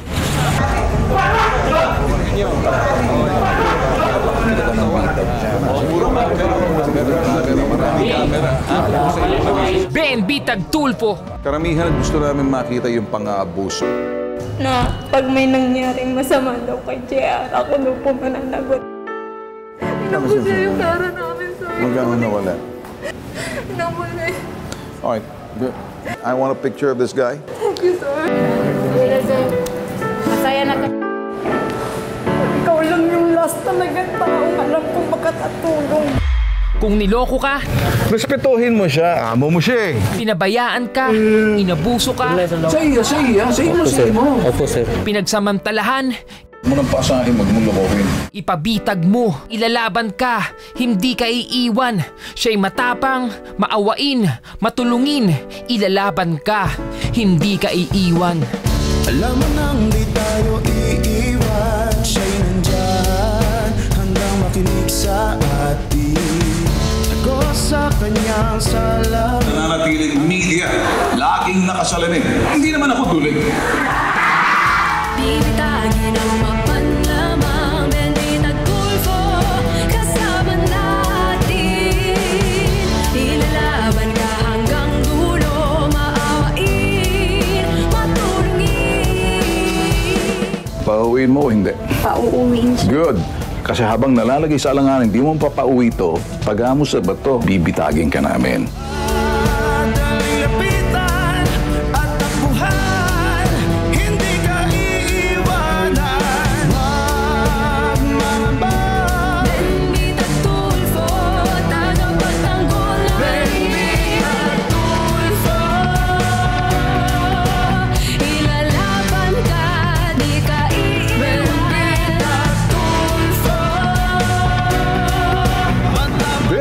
This is the root of the problem. Hindi kami harassment dito.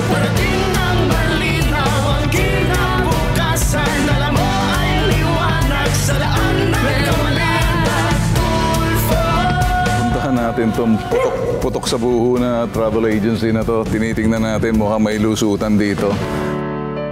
Bitag Tulfo, ilalaban ka, hindi ka iiwan. Bitag Tulfo, ilalaban ka, hindi ka iiwan. Gwen, wag mo abusuhin itong mga malilit na tao. Tatayo ako rito sa mga tao na to. Ayaw na ayaw ko. May naaapi. Tututukan, maling sistema. Bibitagin ang ugat ng problema. Mataas ka presyo ng pagkain. Aalamin at bibitagin. Pantay na serbisyo sa kalusugan. Mahirap man, di pababayaan ang paggaling ng may sakit. Di hihinto hanggang makamit mga minamaltrato sa trabaho. Tutulungan niya kayo.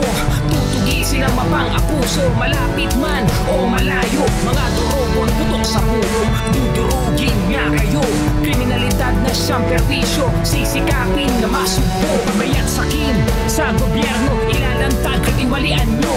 Titiyakin, hulog kayo kay Bitag Tulfo. Bitag Tulfo, ilalaban ka, di ka iiwan. Bitag Tulfo, Matapang harapin ang anumang hadlang. Parating ng malinaw ang kinabukasan. Dala mo ay liwanag sa daan ng kamali.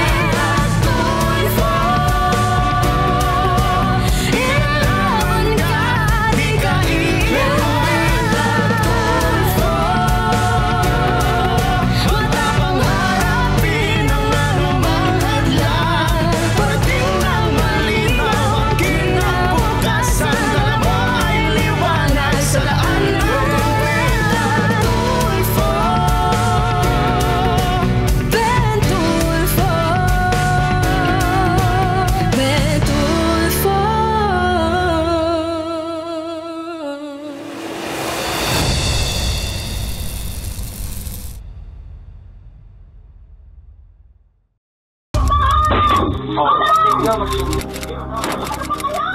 Basta-basta na lang nila akong pinagbintangan ng mali at ikinulong. Nung nasa bilangguan ako noon, akala ko mahirap makamit ang hustisya. Siniguro po namin na siya po'y lalagpas at wala pong banta. Kay Ben Bitag Tulfo, di kailangan mag-alala sa kaligtasan laban sa mapang-abuso. Sa lahat ng mga mapang-abuso, may kalalagyan kayo. Kay Ben Bitag Tulfo, ilalaban ka, di ka iiwan.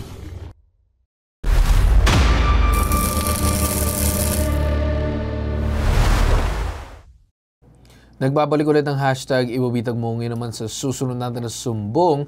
3 empleyado umalma 7 buwang sahod daw, hindi daw nila makuha dahil kumpanya wala raw pampasahod sa kanila.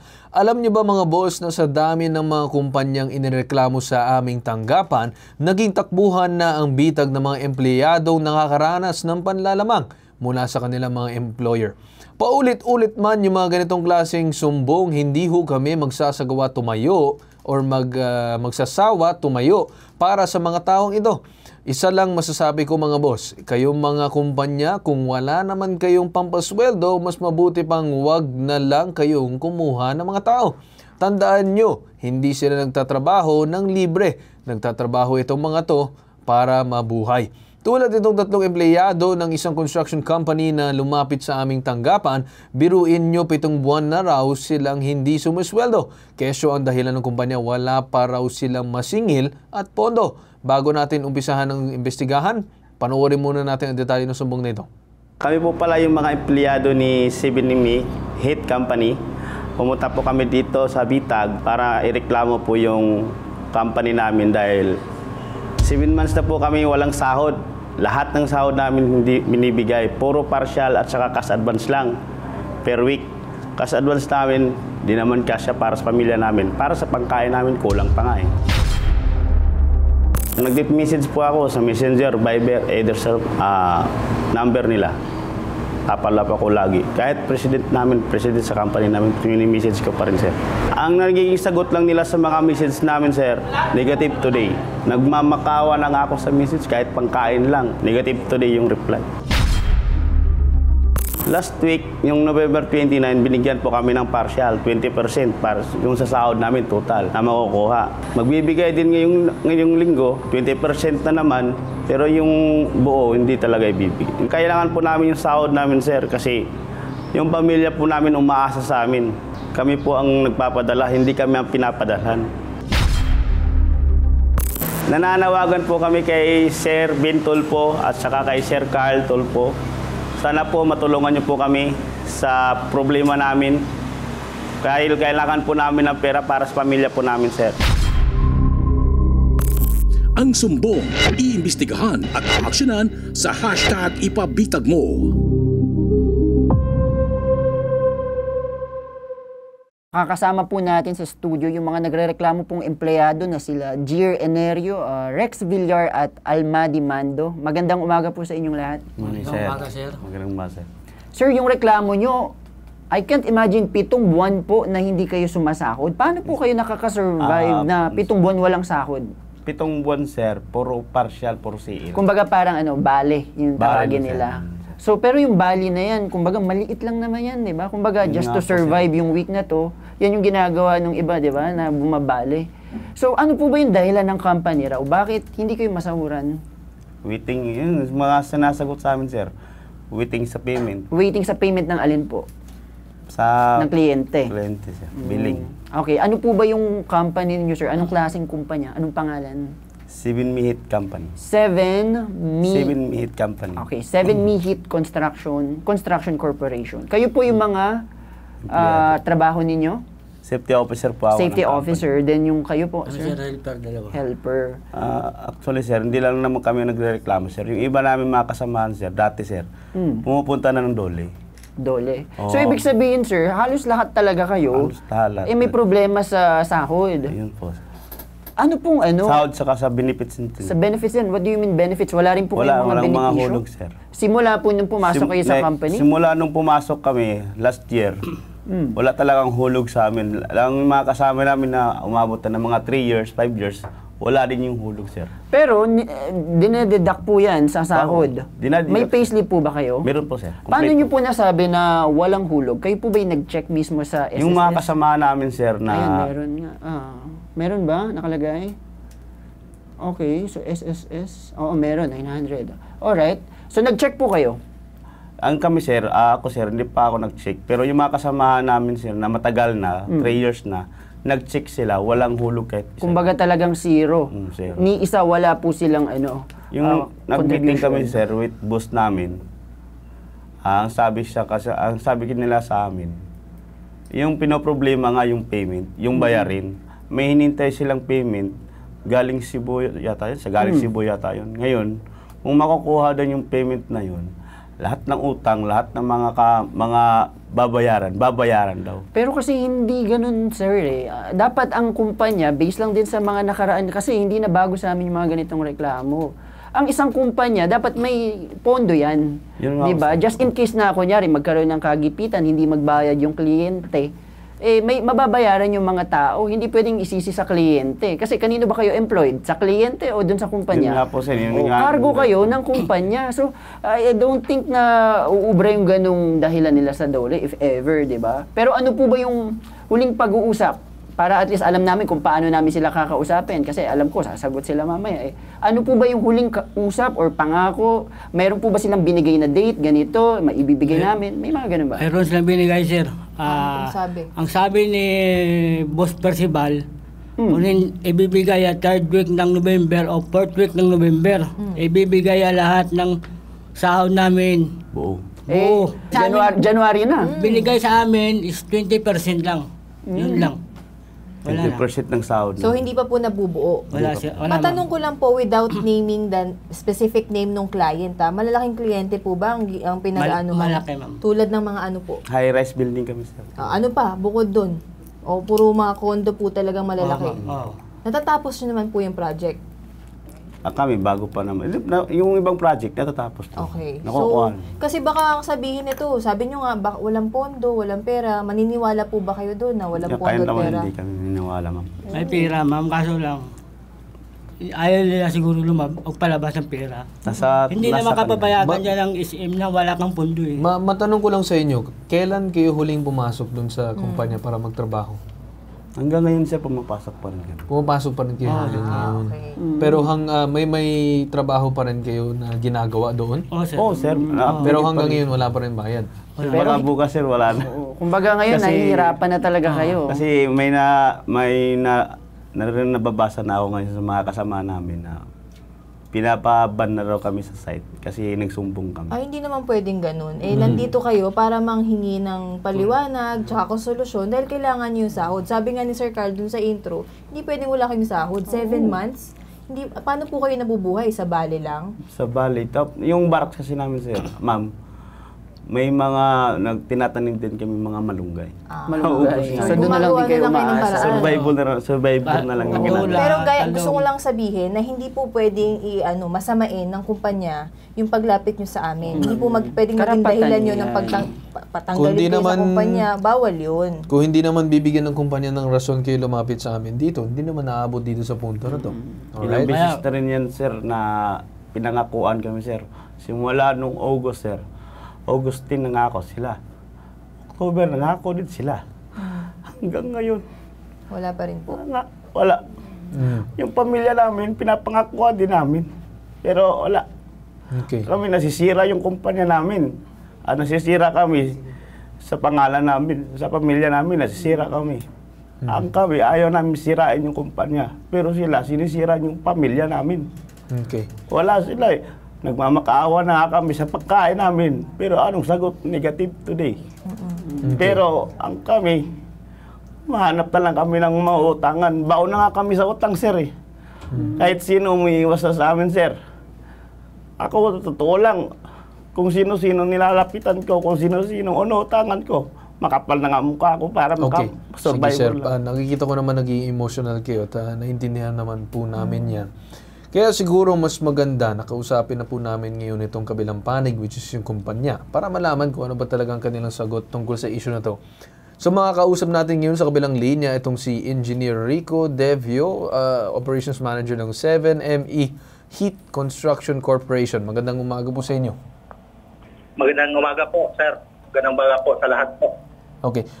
Engineer, ako po si Carl Tulfo. Nakalive po tayo ngayon. Sir, matanong ko po sa inyo, ano po yung mga tao ninyo lumapit sa amin na tungkol daw, hindi pa daw kayo nakapagbayad umano ng kanilang mga sahod na mahigit 7 buwan na. Ang mga pangalan ay Jir Enerio, Rex Villar at Alamadi Mando. Sino po, sir, yung una? Si Jir? J-I-R? Yes, Jir. J-E-A-R. Enerio. Tapos yung pangalawa po? Rex Villar tsaka Alamadi Mando. Okay po. Okay. Anong sagot nyo, sir? Bakit hindi pa po sila napapasahod? Sir, ito po ay ako po ay magsasalita sa yung mga ng aming kumpanya na dahil ako po yung operation. Nakalib lang po kasi. Okay, binigyan ka ba ng karapatan ng kumpanya na magsalita dito ngayon sa programa? Yung president po namin, sir, ang tumawag sa akin na talaga, kasi ako yung operations manager. So yung pagpaliwanag po ngayon, ngayong umaga. Okay, go ahead, sir. Anong paliwanag ng inyong kumpanya? Sa lang, sir, ako ay nakalibing dahil po ay ang ating katawa ay kalimibing na po kaya ako ay talagang nakalib ngayon. Ako po ay kailangan ko pong sagutin yung kanilang complaint ngayon. At po yung operating manager. Sir, yung complaint po nila, po yun, sir, nadidili po nila. Sir, medyo ano lang po yung audio, pakiayos lang po kung kaya po lumapit siguro sa mic ng telepono or something para po maganda yung pag-uusap natin. Okay na po ba, sir? Okay, sir. Sige, go ahead. Okay pa. Sir, yung delay naman, sir, ng kuwan, unang po, talagang humihingi ang company, yung tipo ng dispensa dahil po talagang struggling yung company namin. Simula noong June hanggang ngayon po. Pero doon nga po, nagsikapan po ng aming management na makapagbigay po kanila ng partial salary. Mula sa katunayan po, sir, nakapag-partial ng mga tinanong ko ang aming accountant po doon, ang aming sa opisina, ang naiwan po at salary nila mula June hanggang December, mga 43%. Yes, sir. Ang tanong lang namin siguro, no, para masagot po, hindi po kasi po pwede yung ganitong klaseng estilo na pautay-utay po ang bigay natin sa ating mga tao. Kung sila po ay nagtrabaho, kung hindi ako nagkakamali, it should be given within the amount of 15 days, 30 days, yung sinasabi nilang kanilang sahod. Kung ito po ay lampas na doon sa kaukulang na timeline na sinasabi po ninyo, umaabot na ng ilang buwan, pero tuluyan nyo pa rin silang pinapapasok, pinapatrabaho, sir, medyo unfair naman po. Ano po yung gagawin nila doon sa mga panggastos nila sa pang-araw-araw nila? Yun nga po, sir, ang ano talaga dyan, ang company, pagka meron akong billing po na dumating, na po talaga ang inuuna. Hindi, sir, tungkol doon sa sinasabi niyong billing, kung kailan lang makasingil, so ibig sabihin nyo kapag walang singil, walang sahod yung mga tao, edi mas maganda magsara na lang kayo muna hanggang sa makasingil. Yun nga po, sir, talagang struggling yung company namin. Hindi, sir, I do understand yung struggling yung company. Ang sinasabi ko lang dito, kung yung mga tao ninyo, for example, June pa huli kayo nakapagbayad sa mga tao, nakita nyo sa susunod na buwan, edi sana pinastop work nyo muna lahat ng mga tao ninyo. Imbis na pinatatrabaho ninyo, na hanggang ngayon wala pa rin mga bayad, 7 buwan na, di ba po ba, sir, ay medyo nagkakaproblema tayo dyan at labag po yan sa ating labor code sa DOLE? Sir, nakapag-release naman kami last week lang. Huli naming release last week. Nakapag-release yung asper doon sa accountant po namin. Last week, pero ang sinasabi mo, may pending pang mahigit since from June or July onwards. Opo, mga 2... Yes, yun, sir, ang sinasabi ko, doon pa lang sa July onwards, labag na doon sa standard natin ng labor code dahil lampas na doon sa kaukulang oras na dapat mabigay yung sahod. Yun nga po, sir, talaga pong... So, ang ibig kong sabihin dito, sir, kung hindi na kaya i-sustain ng company ang sinasabing sahod ng mga tao, labor always comes first before other said expenses. Kung sakali may problema yung kumpanya doon sa pagbabayad, edi sana from that time on, nag-stop operations na yung company. Imbis na magtutuloy kayo, magpapromise, magpapangako kayo sa tao ninyo, wala naman kayo nabibigay. So what's the use of them working for 7 months? Maghanap na lang sila ng ibang trabaho, di ba po ba? Nasa kanila naman yung option, sir. Kasi kung aalis po sila... Hindi, pero sir, ang sinasabi ko, tinatakbuhan niyo yung responsibilidad? Di ba yung pinag-uusapan natin dito, magbigay ng sahod? Bakit napakahirap na sa inyo na mag-explain? Sasabihin nyo, sir, hindi po makasingil. Bakit wala kayong standby fund para kung sakali or pondo para ibigay sa mga tao ninyo kung sakali magkaroon ng kagibitan? Hindi po yan kasalanan ng mga tao na dapat ipapato sa mga tao, bagkos kasalanan ng inyong management kaya nagkakaroon ng problema ngayon. Opo, sir. So ano po ang gagawin ninyo ngayon para magawa ng paraan ito? Lahat po, sir, ng balance nila, sir, pending namin, isi-settle po namin this month. Kailan this month? Yun po ang tinanong ko po, sir, ang aming bago ako magkukumit ang kapiho sa atin ng aming President Taiwan. This month po, sir, iko-confirm ko yung date, sir. Ganito, sir, sige, stay on the line muna. Siguro pakitawagan nga ngayon ng DOLE kung naihanda na ba natin, no? Para magkaroon na maayos. Okay, sige, makakausap natin ngayon on the line. Sir, Operations Manager, makinig muna kayo dito sa sabihin ng Director ng DOLE NCR. So makakausap natin sa kabilang linya itong Director ng Muntaparlas Field Office, DOLE NCR, na si Leonides Castillon Jr. Magandang umaga po sa inyo. Magandang umaga po, sir, sa ating lahat at sa lahat ng nakikinig sa ating programa. Yes. Magandang umaga po. Yes. Sir, may concern lang kami na kung saan na itong kumpanya kausap na namin na umano itong mga construction worker lumapit sa amin na 7 months na sila hindi sumasahod. Ang nagiging excuse ng kumpanya o rason ng kumpanya na hindi na daw nila masingil ang kanilang kliyente or parang hindi pa daw nakakasingil. Mahigit ilang buwan na kaya hindi sila makapagbigay. Kapag nakasikil, saka lang babayaran. Sir, anong pong tingin niyo dito bilang isang parte ng DOLE? Okay. Narinig ko po yung kwento ng ating employer, representative na ating employer. Dito sa usaping ito, sa tungkol sa pagpasahod, ang time of payment ng sahod ng ating mga manggagawa, maliwanag po sa ating batas, sa ating labor code, na dapat 2 beses sa loob ng isang buwan ang payment natin kinsa na katapusan ang pagbayad ng atong sahod. Hindi po pwede na hindi natin mabayaran on time ang sahod ng ating mga manggagawa sa kadahilanan kaya tayo ay nagtatrabaho dahil meron din tayong pangangailangan sa ating pamilya at personal. So kung hindi makabayad yung ating employer, ito ay isang problemang legal na dapat tugunan. Unang-una, yung ating dahilan na kasi hindi pa tayo nakasingil o nabayaran ng ating ating kausap, kung sino man yung ating kakontrata. Yan po ay hindi po natin pwedeng matanggap dahil unang-una, yung ating mga manggagawa ay hindi naman private o kasama doon sa service contract ng ating contractor at saka yung kung sino yung ating kausap na principal.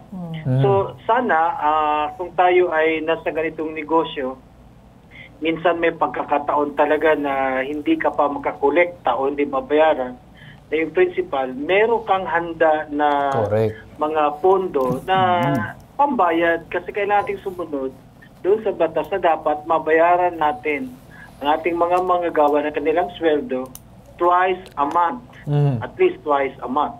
Now, kung sakaling ganito yung sitwasyon, siguro ang ating employer ay dapat nag-iisip, nagawa ng paraan kung ano yung mga options kung hindi ka na makasingil at hindi ka makabayad, wala kang pambayad doon sa sweldo galing sa sarili mo pondo.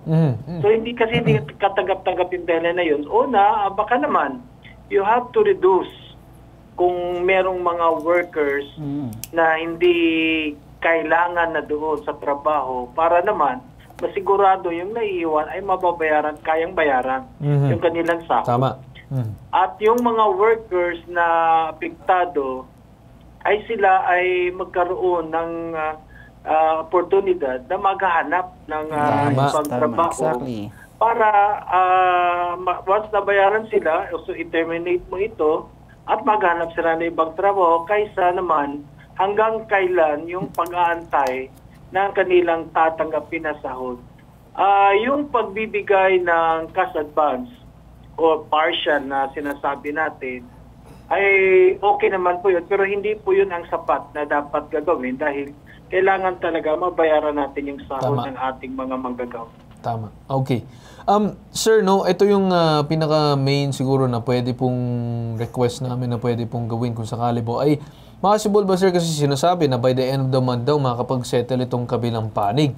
Willing ba, sir, na yung DOLE na to step in to possibly assist itong mga construction worker natin to facilitate doon kung sakaling talagang totoo na ibabayaran na itong ating mga construction worker? And also as well, sir, kung pwede po mag-investiga ang ating DOLE, baka po may iba pang mga empleyado po na ganun din ang setup sa kumpanya para lang po masilip overall kung they're following yung sinasabi nating labor code, sir. Okay. Maganda yung narinig ko kanina sa ating representative ng employer na they're willing to settle. Yes. They're thinking of settling claims, yung some unpaid fees of our workers. Appreciated po yan, but we have really to on it kasi po itong usapin na ito ay napakahalaga at kung maraming apektad. Ang ating opisina po ay bukas sa ganitong pag-uusap kung ano man yung pwede natin gawin na matugunan itong problema ito, lalo na ho ay magpapasko at magbabagong taon. Sana ho magawa ng paraan ito at magkasundo ho tayo, magkaroon ng pag-uusap kayo, mga manggagawa na apektado at ng ating employer para magkaroon tayo ng usapin na pabor sa pareha sa atin, sa inyo, na ma-address itong concern na ito para po matapos yung problema. Sana magawa po ng paraan at kami ay willing po na tutulong, magbigay ng assistance sa inyo para po mapaayos yung inyong pag-uusap tungkol dito. Okay, sir. I think yung nakuha ko naman ng inyong sinasabi, parang gusto nyo siguro bigyan ng pagkakataon itong kumpanya na itama ang kanilang mali na kahit paano man na masettle itong mga tatlo. Pero kung sakaling hindi, sir, willing ba na yung DOLE mag-act on it also as well to do the said inspection, make sure everything is okay, are they following the law, and many other things po na pwede po gawin ng DOLE? Okay. Kami naman po ay itong mga ganitong usapin kahit magpapasko ay gagawin po namin yung ating mandato, yung aming trabaho. So siguro kailangan namin na makausap yung ating mga manggagawa na apektado nito para po mabigyan namin ng action kasi kahit man mag-uusap tayo, ito ay amin nang tinitingnan at aming verify ito at kung sakaling, kaya ang sabi ko kanina, mas ma-appreciate sana natin kung kusa na aayusin, mag-cooperate ang employer. Pero kung hindi po natin sinasabi na wala tayong gagawin. Kami po ay talagang gagawin yung aming trabaho na mapaayos at address itong problema ng ating mga manggagawa. Yan po ay aming sinisigurado. Okay. Very much clear, no, Sir Leonidas, nun sa part ninyo. Maraming salamat po Director June na lang. Ay, Director. Director June. Yes. Maraming salamat po sa inyo, Director June, sa pagtanggap po sa aming tawag ngayon. Very much appreciated po from your office. Maraming salamat po sa inyo. Walang problema po, sir. Anytime, nandito po kami. Alright. Ngayon naman, balikan natin si Operations Manager, si Engineer Rico. Nandiyan ka ba? Opo, sir. So, bibigyan ka namin, sir, ng pagkakataon na dapat isettle itong mga tao na to. I hope na bago siguro bakasyon, maybe in 2 weeks or what, na magkaroon na maayos na pag-uusap doon sa mismong DOLE din as well para magawa na ng paraan. Kahit naman sana, bago naman siguro mag-start ang ating break, ay magkaroon na ng maayos na pag-uusap. Para at least matapos ng itong problema ng tatlo, kahit paano ay masaya na sila papasok dito sa bagong taon. Alright po, sir? Opo, sir. Alright. Engineer, ano ko lang din po, Engineer Rico, idagdag ko lang din po na nabanggit nyo kasi na nagdadalamhati kayo. Please don't take this personally. Okay po? Kung nandito po kayo, maawa po kayo sa mga tao nyo at nag-iiyakan po sila. Talagang kung kayo po ay nahihirapan maningil, sila po lubog sa utang at may mga pamilya. I hope you understand this, Engineer, at sana masettle ninyo po yung problema. Opo. Opo, ma'am. Kami po yung isettle Yes. po. Additionally din, engineer, sana po wag niyong masamain yung paglapit nila sa bitag. Ayaw po naming makarinig ng update mula sa mga empleyado na parang ginigipit sila or parang minamasama nyo yung pagpunta nila dito sa amin. Wala po, ma'am. Yan po ay sinisiguro po namin maging patas po kami. Ayan. Kami naman. Alright, yun lang naman ang gusto namin, Engineer Rico, no? Na sana, once na nagsabi kayo, nangako kayo, especially dito sa aming programa, ay magawa ninyo at mabigay nyo ang inyong pangako sa inyong mga tao. Alright, Sir Rico? Opo, sir. Ngayon po, tawagan po agad ang aming kwan kasi naka-unlip po ako. Siguro kami ng meeting sa tatlong andyan para mapag-usapan yung date ng buwan. Bibigay po sa kanila ng kanilang tubig sa rin. Alright, sige po, Engineer. Maraming salamat po sa inyo. Maraming salamat din po sa inyo po. Salamat po. Alright, para naman sa inyong tatlo, no, ang gusto lang naman natin na mabigay na yung karapat-dapat para sa inyo. Kaya din kami tumawag doon sa mismong DOLE para mismo magawan ng paraan na mismo sila mag-mediate, ipapatawag sa kanila as sila para mapag-usap kayong dalawa and then tatlo and then magkaroon ng sinasabing pagbibigay na umano ng settlement. Gusto ko sana na maitama nila ang kanilang mali bago tayo magkaroon ng sinasabing bakasyon. Alright, Actually, sir? Marami po kami, sir. Ang iba lang. Pero sir, yung we'll take care, itong munang tatlo na lumapit po sa amin. Kasi yung officially na may fa-filean po din ng complaint ay kayo pong tatlo na lumapit po sa amin ngayong araw. Alright po? Actually, sir, noong nakaraan, nagduli na ako. Nakaduli na ako. Yung kasama ko, nag-resign, umuwi na ng probinsya. Yung iba, hindi na bayaran. Hindi, o nga sir, pero lumapit sa aming programa. Alright? Yung programa namin naging way para matawagan itong company kasi of course iba ang dating na kapag yung bitag na ang tumawag sa kanila. Opo, sir. Alright? So asahan namin na dapat gagawin nila kasi kung hindi, ang mismong tatawagan namin ng DOLE, nagawa ng action ito, bakit hindi nagbayad? Kung paabutin sa punto na posible magkaroon ng parusa itong kumpanya, then so be. Partial na naman ibibigay, kalahati na naman. Hindi, ang sa amin is dapat ibigay ng karapat-dapat para sa inyo. Kaya nandyan yung DOLE. Kasi kung sakaling bibigay partial na naman, hindi papayag yung DOLE na sasabihin, bakit ito? Hindi ito yung pinangako mo. Sige po, sir. Alright, clear sa inyo? Alright. Salamat po sa pagpunta sa amin. Salamat. Alright. Ngayon naman, bago magtapos ang ating programa, gusto lang namin bumati sa inyong lahat ng Happy New Year! Ngayong 2025, asahan niyo po na tuloy-tuloy lang ang ating community service at pagtulong sa ating mga kababayan na nangangailangan. So yan ang huling mensahe namin ngayon sa pagsimula ng itong bagong taon. At dyan tayo nagtatapos ngayong araw sa ating sumbungan. Hinggit sa sumbungan, imbestigahan. Ano man reklamo na bibigyan ng solusyon at aksyonan. Ito ang nag-iisang pambansang sumbungan. Tulong at serbisyong may tatak. Tatak Bitag, ilalaban ka di iiwan. Sa ngalan ng aking ama na si Ben Bitag Tulfo, ako si Carl Tulfo at ito ang hashtag Ipabitag mo.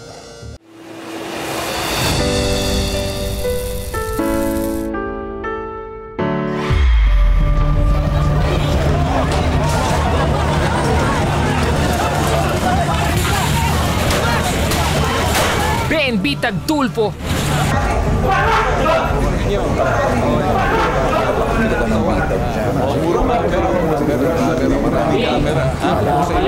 Ben Bitag Tulfo. Karamihan gusto namin makita yung pang-aabuso. Na pag may nangyaring masama daw kay JR, ako daw po mananagot. Inabos niya yung pera namin, sir. Magkano nawala? Nawala. Alright, I want a picture of this guy. Thank you, sir. Masaya na ka. Ikaw lang yung last talaga taong alam kong makakatulong. Kung niloko ka, respetuhin mo siya. Amo mo siya eh. Pinabayaan ka, inabuso ka, Sa iyo mo. Opo, sir. Pinagsamantalahan, Munang paasahin, magmulukohin. ipabitag mo, ilalaban ka, hindi ka iiwan. Siya'y matapang, maawain, matulungin, ilalaban ka, hindi ka iiwan. Alam mo nang di tayo iiwan, siya'y nandyan hanggang makinig sa atin. Ako sa kanyang salamin. Nananatiling media, laging nakasalamin. Hindi naman ako dulig. Bibitagin ang mapanlamang Ben Bitag Tulfo, kasama natin. Ilalaban ka hanggang dulo, maawain, matulungin. Pauwiin mo, hindi? Pauuwiin siya. Good. Kasi habang nalalagay sa alanganin, hindi mo papauwi ito, pag mo sa bato, bibitagin ka namin.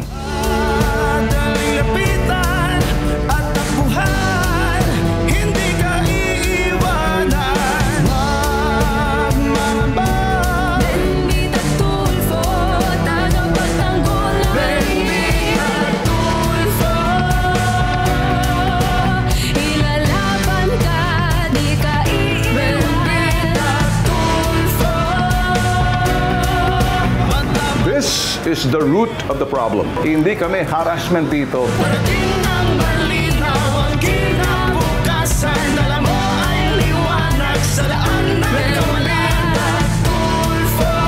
Puntahan natin itong putok sa buho na travel agency na to. Tinitingnan natin, mukhang may lusutan dito. Ben Bitag Tulfo, ilalaban ka, hindi ka iiwan. Ben Bitag Tulfo, ilalaban ka, hindi ka iiwan. Gwen, wag mo abusuhin itong mga malilit na tao. Tatayo ako rito sa mga tao na to. Ayaw na ayaw ko. May naaapi.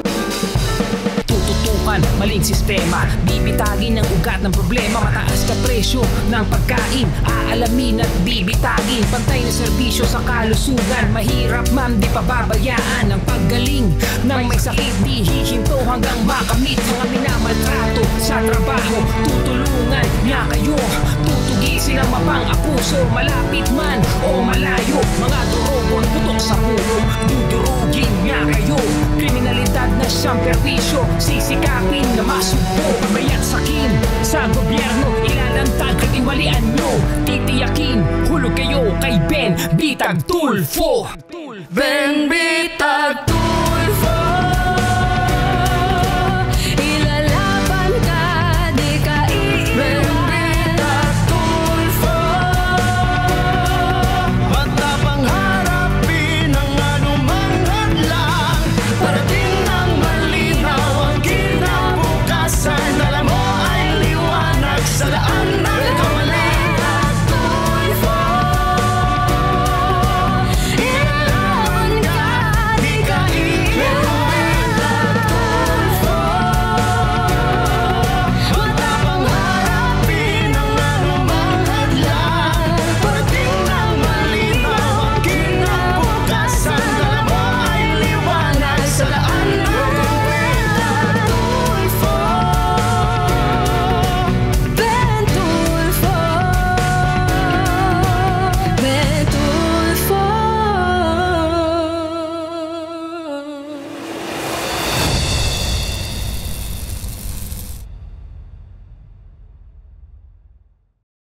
Ang programang inyong napanood ay hatid sa inyo ng hashtag Ipabitag Mo Community Service Partners.